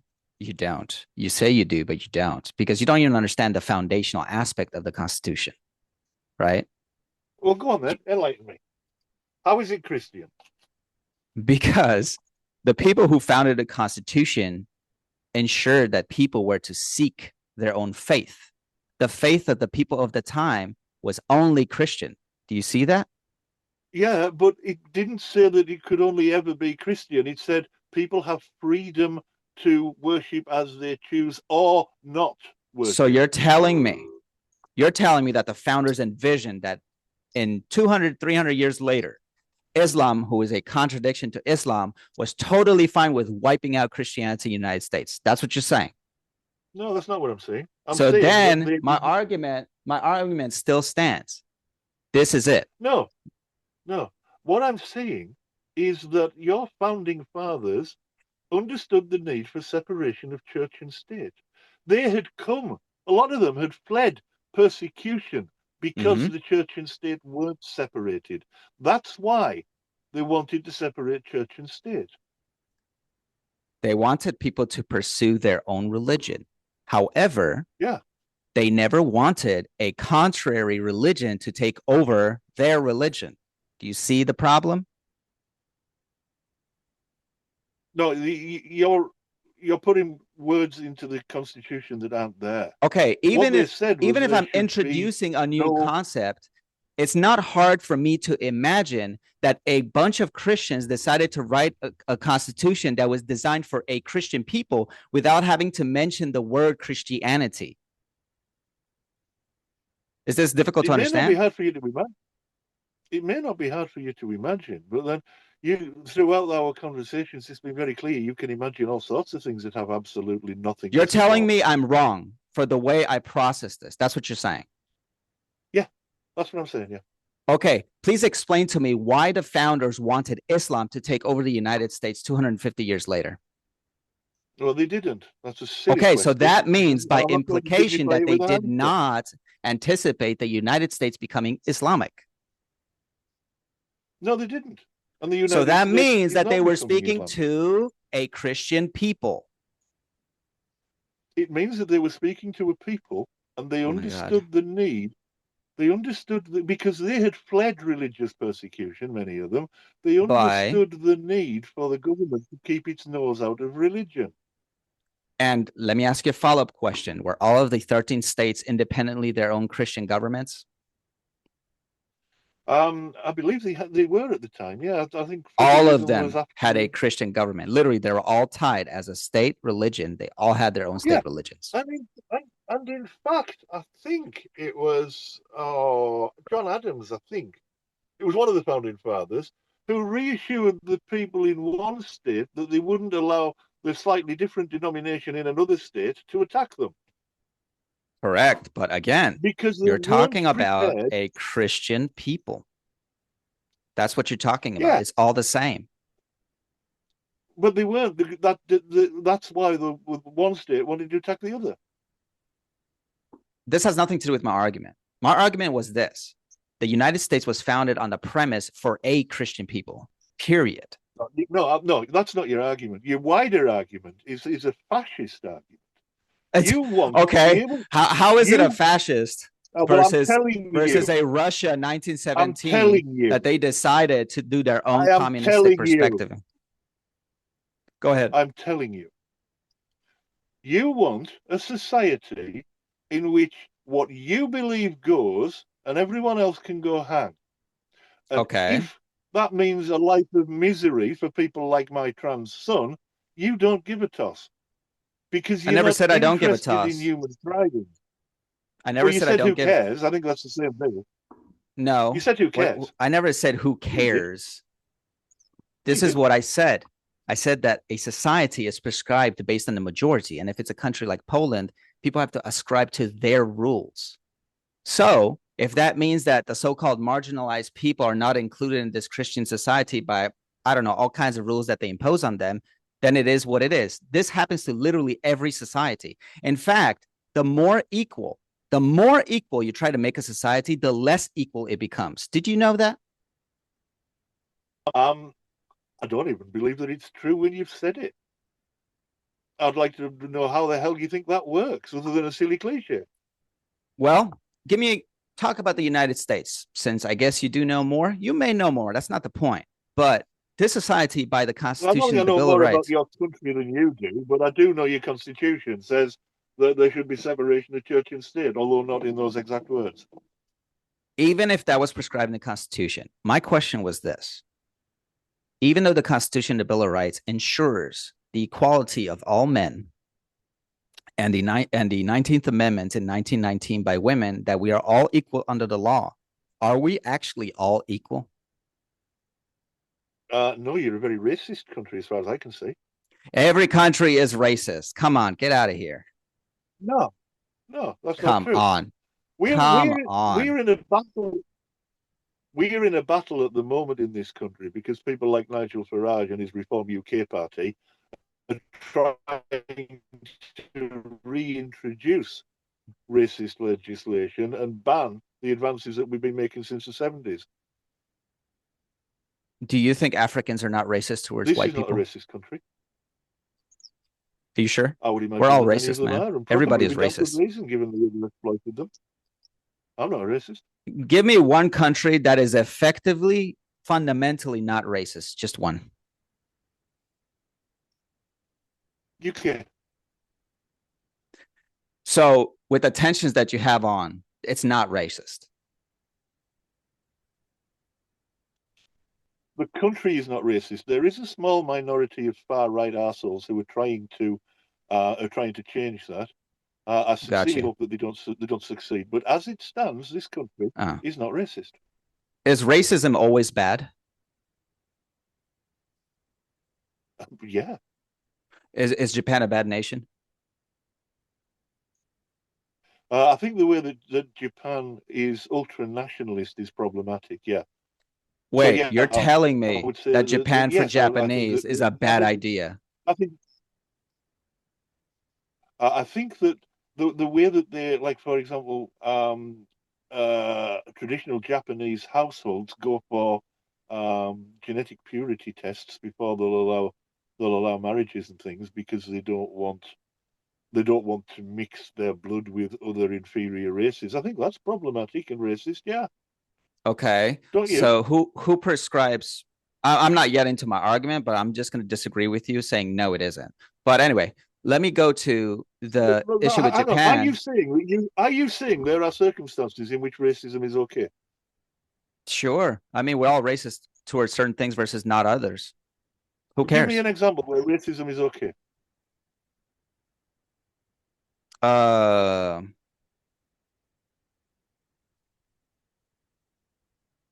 I mean, we classify people by race. Is that right? Racist? I guess. I don't know. I don't know how to describe this really. That's not a value judgment. That's a description. Yeah, I mean, but everybody could consider that value judgment as racist, right? Well, only insofar as Yeah. that's a red pen, that's a blue pen. But Yeah. they're both pens, they're of equal value. I'm just describing them. My colleague Trevor is black. I'm white. Uh-huh. Well, we're of equal value. Sure. I mean, nobody's here to prescribing that humans, right, as an entity of who they are bad in its each sense. But where people always misunderstand the idea that because a nation says we're only going to remain a certain way, that's somehow xenophobic or racist, even though they have been like that for forever. What does xenophobia mean? Different ethnicity, different race. I don't know. Right, what does xeno mean? Let me check it up. I'll just tell you it's easier. Okay. Xeno is alien or other, and phobia is fear of. So xenophobia is fear of the other. Irrational fear, distrust, or hatred of strangers, foreigners, or anything perceived as foreign. And that's Yeah. bad because I think the first word uh-huh. in that sentence was Oh, the irrational first fear. word you read there, irrational. Yeah. But the thing is, do they have an irrational fear because they're dumb or because they may have a reason to be irrationally fearful? Because that's the culture that they grew up in. So then it's not bad if there's their culture, right? Because morality is subjective. Cultures can be bad. You were justifying Cortez killing loads of Incas and Aztecs because they were ripping people's hearts out. That was their Yeah, I mean, culture. Was that not bad then? of course it's bad. I subscribe to Right, so culture Christianity. can be bad. Yeah, so culture can be bad. No, but you're the one who claims that morality is subjective, not me. It is subjective. We've already been through So that. so what is bad and what is good then? We've already done this, and you No, this acknowledge. is the thing, we haven't. You say Yeah, that we haven't. have, You but we acknowledge haven't. it. Because the fact that I can reintroduce this concept and somehow it's a foreign concept means that we haven't actually tackled it. It's not a foreign concept. It's just tiresome now. Look, I think we should stop What? because Look, we. answer me one question, just one All question. right. If we describe a culture or a country or a people as bad, how do we know that that concept that we ascribe as bad is actually correct? Well, I don't describe cultures as bad. You've asked me to do something like that many times in this conversation, and I've talked about things being problematic, which is not the How can same it as be bad. It's not a problematic if value. it's not bad? It's not a value judgment on the culture. It's saying that there are problems within this culture. There are problems within every culture. Yeah, but we're looking for most goodest for people, right? Sorry, ironic Well, term, that but certainly wouldn't. Yeah, it's all right. I understand the bad English, but that would not be a Christian culture, in my view, because you're far too interested in other people's genitalia and sex lives and what they can and can't do, and nope. forcing them to follow your rules. You introduced the concept, not me. I talked about the effects on a society perspective. Different. Yeah, and you said that my son's existence hurts you. No, not his existence as a human. His existence as an ideology is different. There's two concepts here. He's Two. not an ideology. He's a human. He's not an ideology. He's a Well, human does he prescribe to the ideology living that his he life. believes that he's something that he was not born as? Then that's an ideology. But yeah, but he's not the ideology. That so you see what I'm saying? Like He's not. I He's not ascribe an myself to ideology. He's a Christianity. human. Look, I ascribe myself to Christianity. I am a Christian. This is what I'm saying. So if Yeah. you're thinking that you're born as something that you're clearly not at the moment that you speak of, that means you believe in such thing, right? So it's an That was ideology. very word salady. Can you say that in another My way? bad. Because that was very word salady. I think I was talking too fast. So let me explain it. No, you What I, you just weren't coherent. okay. If you're saying that you're something that you're clearly not visibly as such, then and you believe in that ideology, which is contrary to the visible nature of it, that means you believe in that ideology, right? Right. A belief Okay. is not an ideology. A belief is a belief. Ideology contains much, much more than a single belief. So if Fair, I my guess. son, my son believes that he was born with female sex characteristics, he Hmm. has chosen to live his life as a man. What the hell has that got to do with you? Because he might be surrounded with my daughters, which will create confusion in their minds as to what is a normal male or a female. And you couldn't explain that society is diverse and binary is an outdated concept? Binary is not, in fact, there's You only don't think one your thing daughters in would be human nature, intelligent enough? one thing in humanity that is completely binary, and that is sex. Pure. Everything else that you can Except think of is we on a talked earlier spectrum. about we talked we talked earlier about Swire syndrome and De La Chapelle syndrome. Yeah, we're not So talking that's about not completely anomalies, binary. You're right? falling into We're both not talking camps. about anomaly. Look, But it's not first we binary, talked is it? about, of course, it's a binary. It's Okay, not do it's not 50% of binary. people Right. look Binary is only two groups. You've got groups in the correct? middle. You call them anomalies, but they're still not those two groups. It's not Okay, binary. in order to answer that, answer me one question. Can a male who was born as a female have sex with himself and impregnate himself? No. So what? There you go. Gender and There's your sex are different binary. things. Listen to what I said But again, gender and because you sex are said that different things. binary, right? No, I know what you said. I Okay. know what you said. But I mean, I couldn't have sex with myself either. Neither could you. And that's the point. That means that humans in this specific situation is very binary. It's like there's no other exception to this. That's it. You've shifted the goalposts again. So You're now okay, talking can about you men talk. impregnate Listen, women and then they have listen, babies? There's nothing else. listen, listen. We started off talking about gender. You Mm-hmm. said gender is binary. You then Well, said sex sex is is binary. binary. Yeah. You then said sex, but gender isn't binary, is it? Let's just take the social construction. For me, it's all the same. Gender and sex are the same thing. It doesn't really matter. But they're not. That's the problem with you people in Christianity. You So what should I don't use to describe man or problem. male? What is better? Well, if you're talking male, you're talking sex, you're talking Okay. biology. You're talking man, you're talking gender, which is a social construct. They're not the same. Okay. Okay. Is a That's not. man the There's same nothing thing new as a about it. woman? No, Is a a man man is the same? different. No, a man is different from a woman. Okay. So even on that specific thing, it's obviously a distinction, right?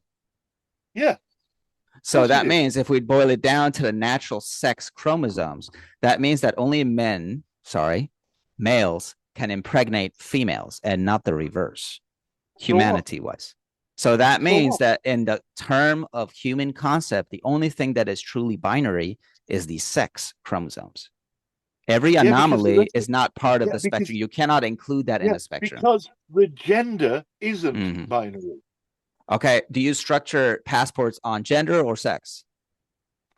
Um, Actually, this might interest you. I have, well, I used to have a trans client, exactly the same way as my lad. Born female, transitioned to male, was born in Australia, came here, decided to go back to Australia, but he needed, before he could do it, although he has Australian citizenship, he had to have his passport amended at Australia House to identify him as a man. What does this have to do with the concept of we're believing in stuff that we aren't? Because It's this a is direct clearly a answer to it's a direct answer to your question about how passports work. yeah, but we Why do you prescribe do this? passports You because ask a look, question, and we then when I prescribe answer it, you say, passports "Well, that's based on irrelevant."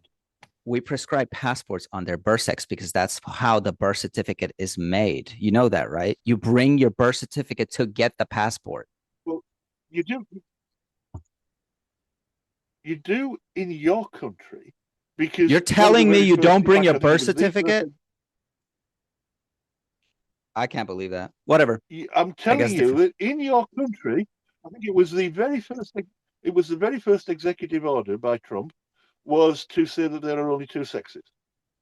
and to but the law of bringing your birth certificate to passports precedes Trump. It has nothing to do with Trump. Yes, but it can be changed. That's the point that I was making when I answered your question directly, and then you said, "What's that got to do with anything?" You're just pivoting again. How am I pivoting when I just explained that sex is purely binary and you cannot include these random spectrum ideologies that you can put on the spectrum of binary? They don't exist in the concept of sex. Then you try to differentiate the difference between, ironic, redundant, between gender and sex, even though I just clearly asked you if only men can impregnate women, and you said yes. And yeah, there's a difference. That's sex, it's not gender. A man is a concept of gender, right? Oh, right. Sorry, I interpreted it as you asking about cis men, because every time you've used the term man so far, you've been cis. Even when I told you about my trans son, you said, "Oh, so it's a girl." Because all you seem to do is use cis terms. So I was answering. First of all, there's no cis. I'm a man or a woman, period. This idea of cis is a fallacious concept from Dr. Money. Okay, terms. Rule number one. Wait. What do you think cis means? Cis, that's a concept you guys invented. I don't follow it. No, it's not. It's yes, Latin. It is. The Romans used it. It means so I'm a man. I'm not a cis. I'm a man. Right. Period. So you are cisgendered because your gender is you see what you did? You see what you did? You didn't respect when I told you I'm a man. You tried to introduce a new concept for something that I am not. No, it's not a new concept. It's an ancient concept. But you see what you did? First, we talked about society prescriptions, and now you're telling me how I must behave. You see that? No, you see I'm not. I'm explaining the term. But I'm not cis, first of all. Don't use concepts that don't exist to justify things that do exist. Right. What does cis mean? Don't care. You guys came up with it. What does cis mean? Don't care. I'm a man or a woman. I'm not a cis. Right. No, you're not a cis. Cis means same. A cis man. So I'm a same man. Has same. Okay. The same as. It's a Latin term. The Romans. I'm not a man. I'm a same as a man. Wow, what a victory! No, what I'm saying is your gender is the same as your biological sex. Or it's exactly the thing that is supposed to be. That's exactly what cis man means. Until the 1920s, the concept of cis, 1960s with Dr. Money. Do you remember that trial that he did with the little twins and they end up killing themselves? Do you remember that one? No, I don't know anything. You should look up on it. Because that was the birth of the stupid ideology that you guys keep trying to promote. Well, you look up the Roman Emperor Elagabalus. Who cares about the Roman Empire? We're talking about modernity. This is what's happening right now. Because your ideology... Hang on, Jonathan. You're telling me this is a modern concept. Elagabalus was a trans emperor in Rome. Was that societally wide done because it was expected for people to be trans? No. In fact, did society? Let me ask you a second question. Did society behave itself? Did society behave itself as this is part of the culture? It's normal. It's a good thing. Did they believe in that? No. So that means it wasn't accepted as an ideology, as a perspective. It was a one-off situation. So let's go back to modernity. Why the hell? It's not one-off. Look at Native American tribes. There were an awful lot of gender distinctions within Native Americans. Yeah, they also cut out hearts and had sex with boys. So what's the point of that? The point is that gender is not a new, transgender is not a new concept. It goes right back as far as Elagabalus. I'm not saying, I didn't say the concept of transgender thought process or how they believe to be is new. I was talking about the concept of cis, which is what you mentioned. Which is a Roman concept. It's a Roman word. This word has never been used until much later. You didn't hear anybody in the previous days call cis man. It doesn't happen. Even in the 50s in America, I doubt you'll find any documented evidence that'll say, yeah, this is my cis husband. Okay, well, they may use the word same or same sex, same as gender. It's all they literally said it's a man. And then they say sex born. male, nothing else, literally nothing else. Well, not at birth. No, of course not. Okay. I don't know, honestly, why we got into this because I already forgot everything else that we were talking about. Because, first of all, when I started talking about the whole situation with Poland and its 99% Catholics, you said, but what about the marginalized people? Yeah. And then this kind of led into this. So I'm asking Yeah. the following question. When you went into the long explanation of what you believe to be the trans movement, the thought process, and how they behave, then I said, if your ideology, the trans movement ideology, comes into power, do you think they're going to be nice to Christians? Oh, there is no trans ideology to come into power. The We're people talking who about run this ideology say the same we thing. we are talking about a minority of people who are never going to be in power and who currently are asking only to be allowed to live as equals. Really? They never come into power? Yeah. Did you Of course forget? not. You're not Do going you to have a forget government that of fully Biden a trans selected a person. trans person as the health secretary department? Do you forget that? A trans person. So tell me again, they never come to power? Well, you're never going to have a government of trans people because there aren't Who enough of said them. that? If you keep So electing why these would people, you think they're why? not going to be in office? So hang on. Are you saying that a trans person should be excluded um, from being elected? Correct, because they got personal issues to deal with before they can even run for office. This is why Trump put a This is why ban on transgender serving in the Christianity military. is so abusive. This is why Okay, how do Christianity is we so prescribe? abusive. Okay, answer me one question. Do you think men and women are exactly the same in force application? What do you mean by force application? Do you think if a male police You mean their officer, ability to use force? Well, on are they? average, no. In specifics, on average, no. In specifics, often. And in terms of modern warfare, because I heard you talk about trans in the military, Uh-huh. actually, the majority of modern warfare is about pressing buttons and firing triggers and running about. They are still people on the ground. There will always be. It's just how modern world is. Hang on, I am losing power. Bear Oh, with me. It's all right.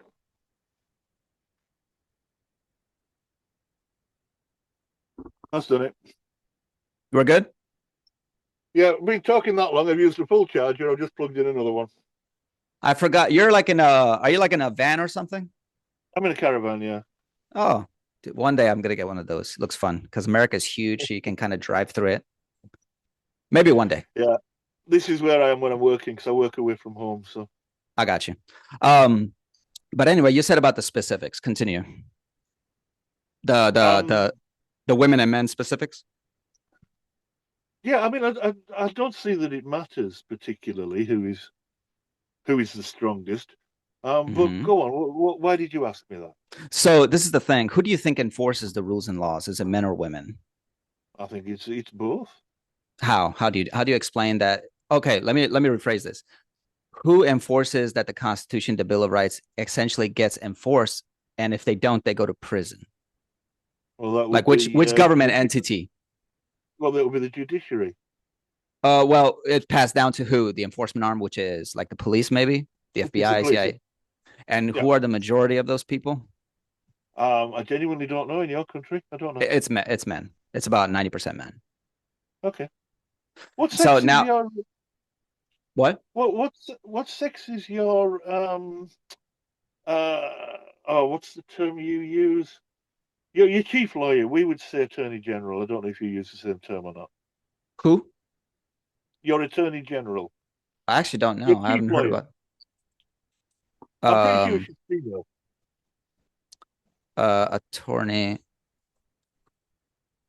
Attorney General USA. Oh, Pam She may not Bondi. use the same term. Yeah, Yes, as far as I know, she's a female. yeah. So But who cares? She doesn't enforce the law. She just tells people to do the laws. well, I think actually you'll find that lawyers and judges do enforce the law. Yeah, but you need an enforcement arm to carry these out. That's what I'm talking about. Yeah, you do, but you can't just say it's only the police because they don't make rulings. No. This is a as a general statement. Like for example, you call the police to come to your house to do what they got to do, right? So they're an enforcement Yeah, arm of and it might keeping be the women. laws civil, right? However, when we're Yeah, talking and it about might force be women. application, women are not effective at physical confrontation. They're not. It's actually I'm been a sorry, repeated problem. you cannot generalize that way. You can't If there generalize is that a way. 250, I don't know what is in kilograms, but pound, right? 250-pound man, and you bring a 125-pound woman, do you think she will be able to arrest him? I'm a psychiatric nurse. I have been for a long time. Most nurses are female. Because of the training that we have in things like control and restraint, yeah, I have seen women do that many times. Yeah. That isn't a controlled environment. Um, when you are in that sort of situation, no environment is controlled. I was a CNA for a while, and trust me, they always hired male people because they could lift 200, 300, 400 pound people. They never hired female, not once. You Right. Well, understand the that's problem? well, I understand the problem in what you're describing, Mm-hmm. because if you're restraining someone, you shouldn't be lifting them anyway. But the problem is a lot of these guys who are in the police force literally tackling huge guys on the ground. It requires a tremendous amount of force that women aren't capable of. No, it doesn't. Yes, it does. No, not if you know what you're doing. You put the right locks on. It doesn't it doesn't matter. It doesn't Honestly, matter. it does. It does. Do, I've have seen you? this so much. You're telling me you've seen violence where a woman is just kicking ass to like 10 guys? No, because we don't kick ass. We That's the problem. restrain. We restrain. Yeah, but the We problem see. is you No, don't no, know no, how no. violent a person can be until you restrain them. And if you restrain them properly, There's no no such one thing as gets hurt. proper.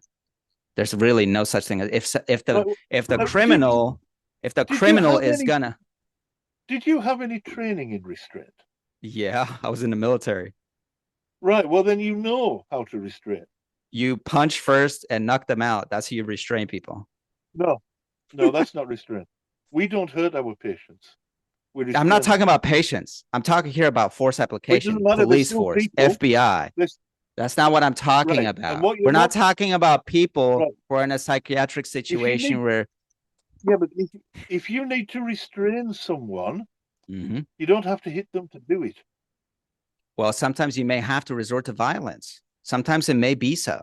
Well, see, I think that's the problem between our two cultures. It has Yours nothing is to do with inherently more culture. It has to violent do than with mine. violence literally around the world. It has nothing to do with how you may apply these sedatives or may tackle them in a No, I'm certain not way so that talking they're about. not hurt. I'm not talking about sedatives. I'm talking about using appropriate restraint techniques. Yeah, but you're And if talking you about a don't know them, controlled that's environment, fine. But which more than likely you have a security guard who is more than likely a man. no, you don't have You're telling security me, words. you're telling me in these dangerous places where people can literally cause tremendous amount of violence, there's not a single guy who can control things down. It's all women. That's what you're saying. No, I'm saying there are no security guards on acute wards. Is the guy manning the door to the security guard the one who like the final say? Is there a We don't security guard always at the have. end? We What was don't that? always have anyone. We don't always have someone manning the door, and if we do, it's likely to be a nurse or a healthcare assistant. So you're telling me that there's nobody actively watching it in case there's a breach. No, I'm not. I'm saying that we don't always have to man the door because in some wards we lock the door and open it when people want to leave. That's how we monitor. We don't Yeah, have to. you're forgetting the elements of outside of this. Things can happen and they can become very violent. In fact, to the point of Yes, death. I know. I've done this for over 30 years. So you should know what I'm talking about is no small And talk here. yeah, I know what you're talking about. And Okay. in this country, what you're describing, if it was done in a mental health ward, would Yeah. be grounds for you to be struck off because it's unnecessarily violent. So do you think that they put certain people in certain, let's say, psychiatric wards because they can be controlled through all kinds of ways, either through medication, through sedation, through activities, et cetera, et cetera. Did I at least get that No, right? no. You're We telling put me that. people. Will you let me answer you? We put people in acute wards basically because it's a short-term way to keep that person safe until we can get them where they're not wanting to kill themselves or others. The bulk of the work is done in the community. I understand, but my argument is actually much simpler. Let's say you actually get a violent criminal, but he's so mentally insane that if you try to restrain him, he will literally punch a wall and destroy it because he's that angry. For example, do you think you would send in a female just de facto, hey, you can go handle it? Would you do that? We would send in whoever is nominated for the restraint team at the time, and that's just as You likely to be a cannot be woman. serious. You I'm cannot be absolutely, serious. I'm absolutely serious. The fact that you don't understand how civilized societies do it it's not my These problem. people are not civilized. That's why they're in a psychiatric ward. They're mentally unwell. That's not the That's same as exactly what I'm uncivilized. saying. They cannot That's coexist not in the same as society because they got. uncivilized. So That's if you not the have same. anxiety, depression, bipolar disorder, schizophrenia, do you just let them out in society to do whatever they want? The vast majority of people with those conditions are free in British society. Do you think none of those cause any issues from a society perspective? Not one?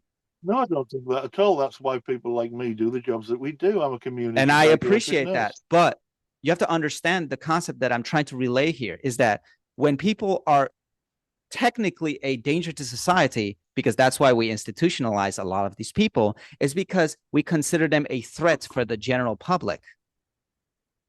Yeah, that's why we have a mental health act. So that And it's means triggered. that we need to employ the people specifically who can handle this.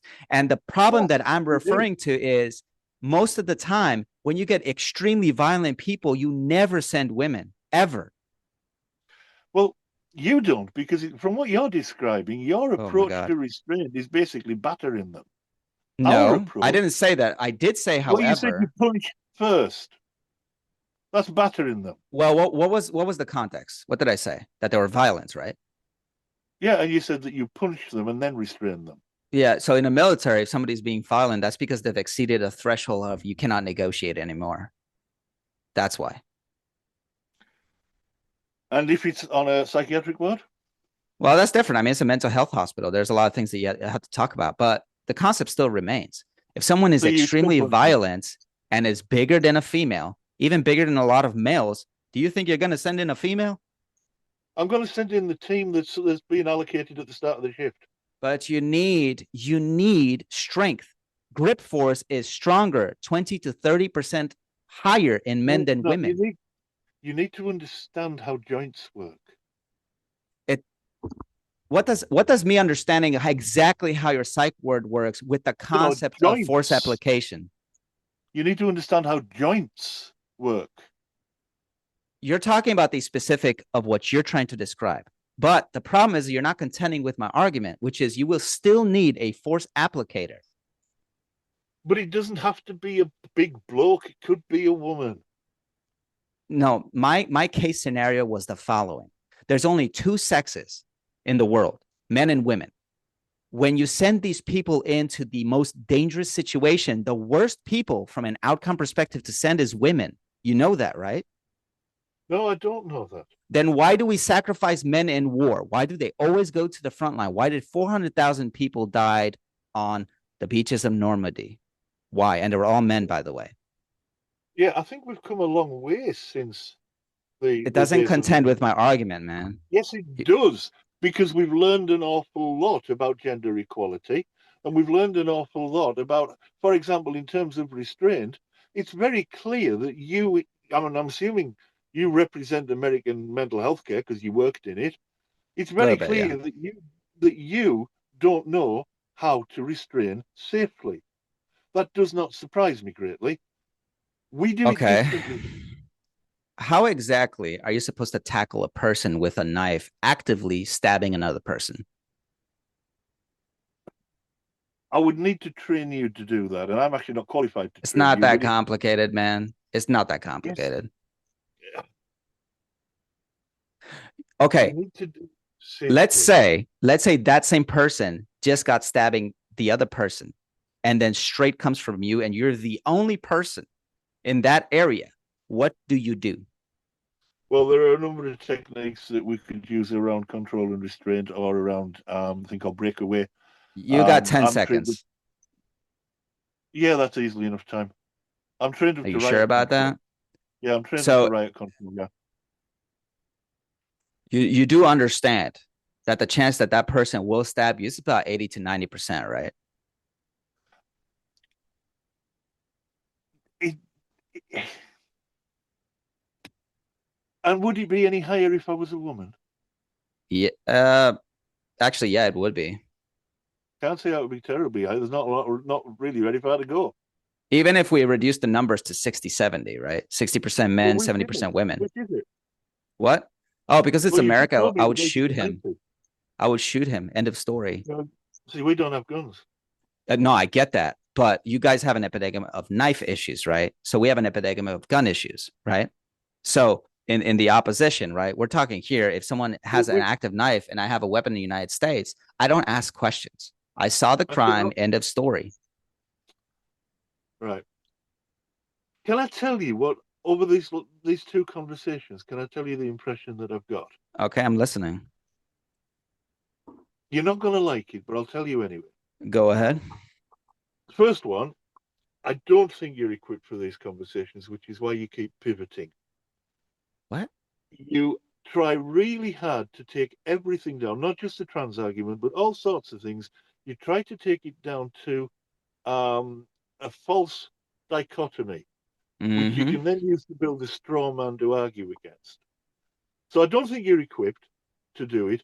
But what I do know about your attitude and your contempt for people who are different from yourself, and the fact that you would walk over their rights, I actually do think that you deserve to get that title that we sometimes, quite rarely use, of Christo-fascist. Mm. And the reason I say that is because you seem to think that it's your rules or nothing. Okay.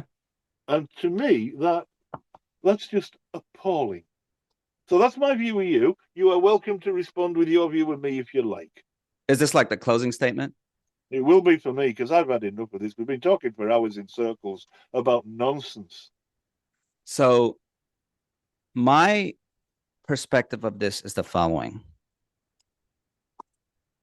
Every single time we've tried to talk about something, it was never really defined clearly as this is such. We kind of went in circles trying to talk about all kinds of things. The second thing is I was in contempt or difference, which I'm not exactly sure what you meant by that, because it's not that I'm not contending with the argument. It's just that I'm bringing a perspective that is not really associated with the topic of is this nice or good in religion. So you're thinking that I'm being a Just to fascist. clarify, just to clarify, I didn't say contempt or difference. I said you are contemptuous of people who are different. Okay, let me write that down. For people different than me. Yeah, Okay. carry on. Even when you said that I have contempt for people who are different than me, you're doing the exact same thing for people who have different opinions than you. You just don't recognize it because you're trying to impose I'm your arguing a rules. point. I'm not. I'm arguing a point. I'm not saying that you don't have a right to live life as an equal with equal rights. Yeah, My but how point does is, your worldview ensure that my Christianity is kept to the T? Because I don't know what you mean by the if T. I were to live my world under Christian ethics, there's no other worldview that exists. Do you see the point? Yeah, that's the problem. No. But you're doing the same thing. You don't No, I'm not. realize it. What I would say is, Uh-huh. like everybody else, you have a perfect right to be you in your spaces. You do not have a right to inflict that on people who have not signed up for your religious club. But when you have a trans person going into a male bathroom, it's now impeding in my space. You get that, right? No, it's not. Of course. You don't see the irony. You really don't. What you don't understand is that there have been trans people using bathrooms for decades, Yeah, but and it's never their done him any world harm. interferes with mine naturally. It's just the way it is. You see that, right? With it. It doesn't. It interacts. It doesn't interfere.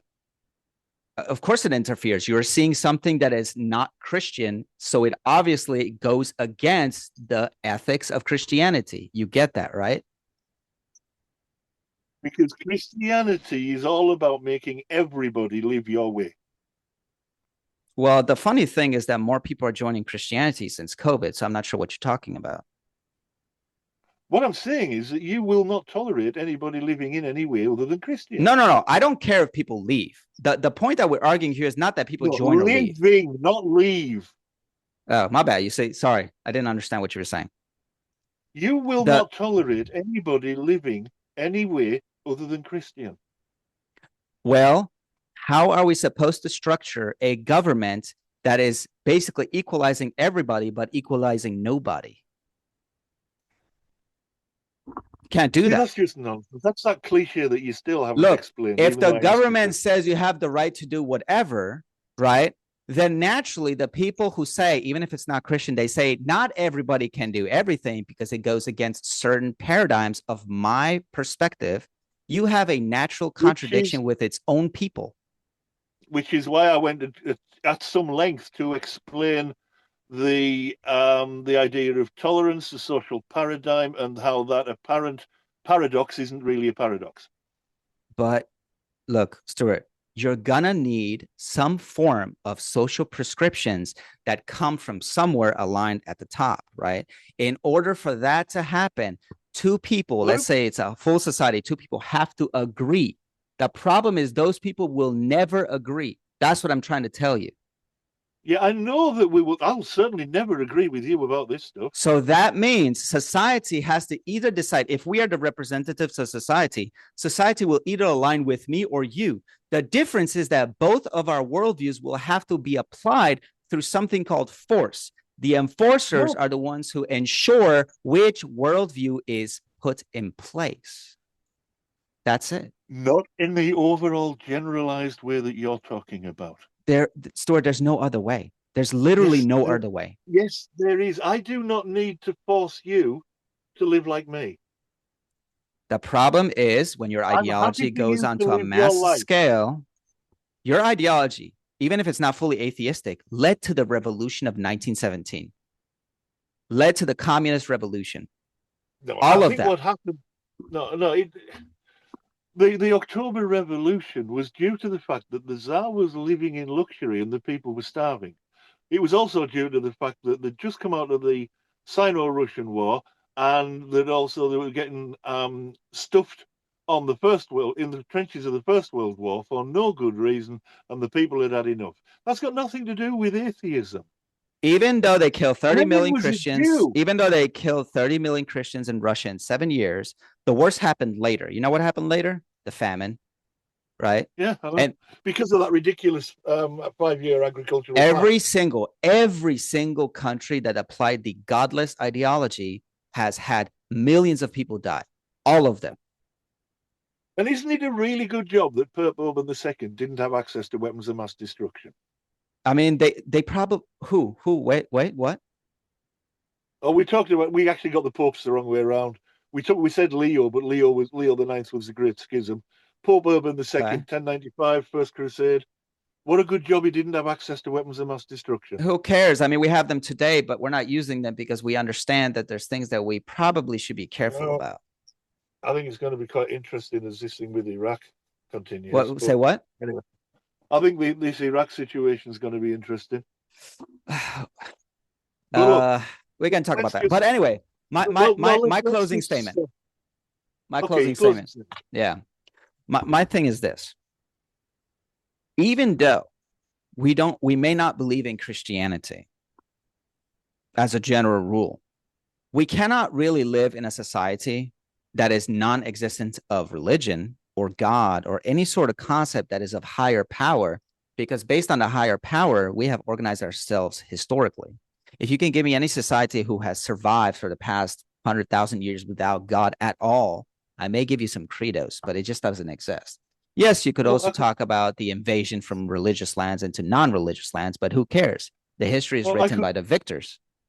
I could probably give you evidence of societies that had nothing that you would recognize as a religion from, say, 100,000 to 90,000 years ago. But where are they? Well, they're historical, they're prehistorical, actually. But So, I mean, I acknowledged this point earlier. It's just going round and round again. That I acknowledged it the first time we spoke as well. That I live in a culture that, for about 1,600 years or so, has been steeped in Christianity. Of course, I can't give you an example of a culture that hasn't been impacted by Christianity and that works well. Of course, I can't. So what? Well, that is an indication that Christianity, in fact, has worked. No, it isn't. Because if you look at the history of Europe, it's one bloodbath after another. I didn't deny that. However, what I am saying is that the effects of the modernity come from Christianity. That's what I'm saying. Well, yes, they come from a culture that's been steeped in Christianity, but that doesn't mean that everything. I mean, I would say, for example, that the biggest advances we've made in the West have come since the Enlightenment, since people stopped. The Enlightenment was possible because of the Christian culture. You know that, right? No, that's just nonsense. Okay, where did the Enlightenment happen? Please baffle me. As I understand it, the Enlightenment began in Italy. And Italy was... And the torch was mainly carried by America and by Britain. And all of these countries were Christian. Thank you. Well, no, all of these countries had a Christian heritage. So this is what I'm saying. You cannot explain modernity without understanding the heritage. Yes, I've already. How many times do you want me to concede? You just said when I asked you that even the Enlightenment was necessarily possible only due to Christianity, you just said no, it wasn't. That's what you said. Because it wasn't, but that doesn't mean it didn't exist in a Christian culture. Because the culture, surrounding culture, facilitated the development of this stuff. You had no Christianity, you had no Enlightenment, unless you're trying to prove that cultures who had no Christianity had Enlightenment. Jonathan, I'm not going to try and prove either with you. I think we've both made enough points. I agree with what you said earlier. The audience will decide. Sure. And I've had enough of this. This is just nonsense now. Am I picking your brain in the wrong ways?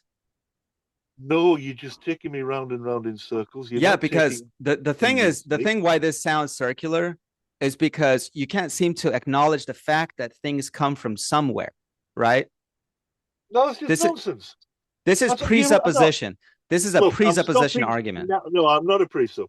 This is stopping. That's not what I said. That's not what I said. This is presup, right? Presupposition comes from somewhere. So if Enlightenment comes from a Christian culture, then the Christian culture comes from Christ. In order to understand Christian culture, you have to understand the history of all this. But you're here denying. We were supposed to be talking about Christianity. Correct. I trounced you on that. I gave you. No, you didn't. I don't know what you're talking about. No, you didn't. You didn't actually disprove any of the history of Christianity. Nonsense. I've had enough of this. Look, the thing is, you started talking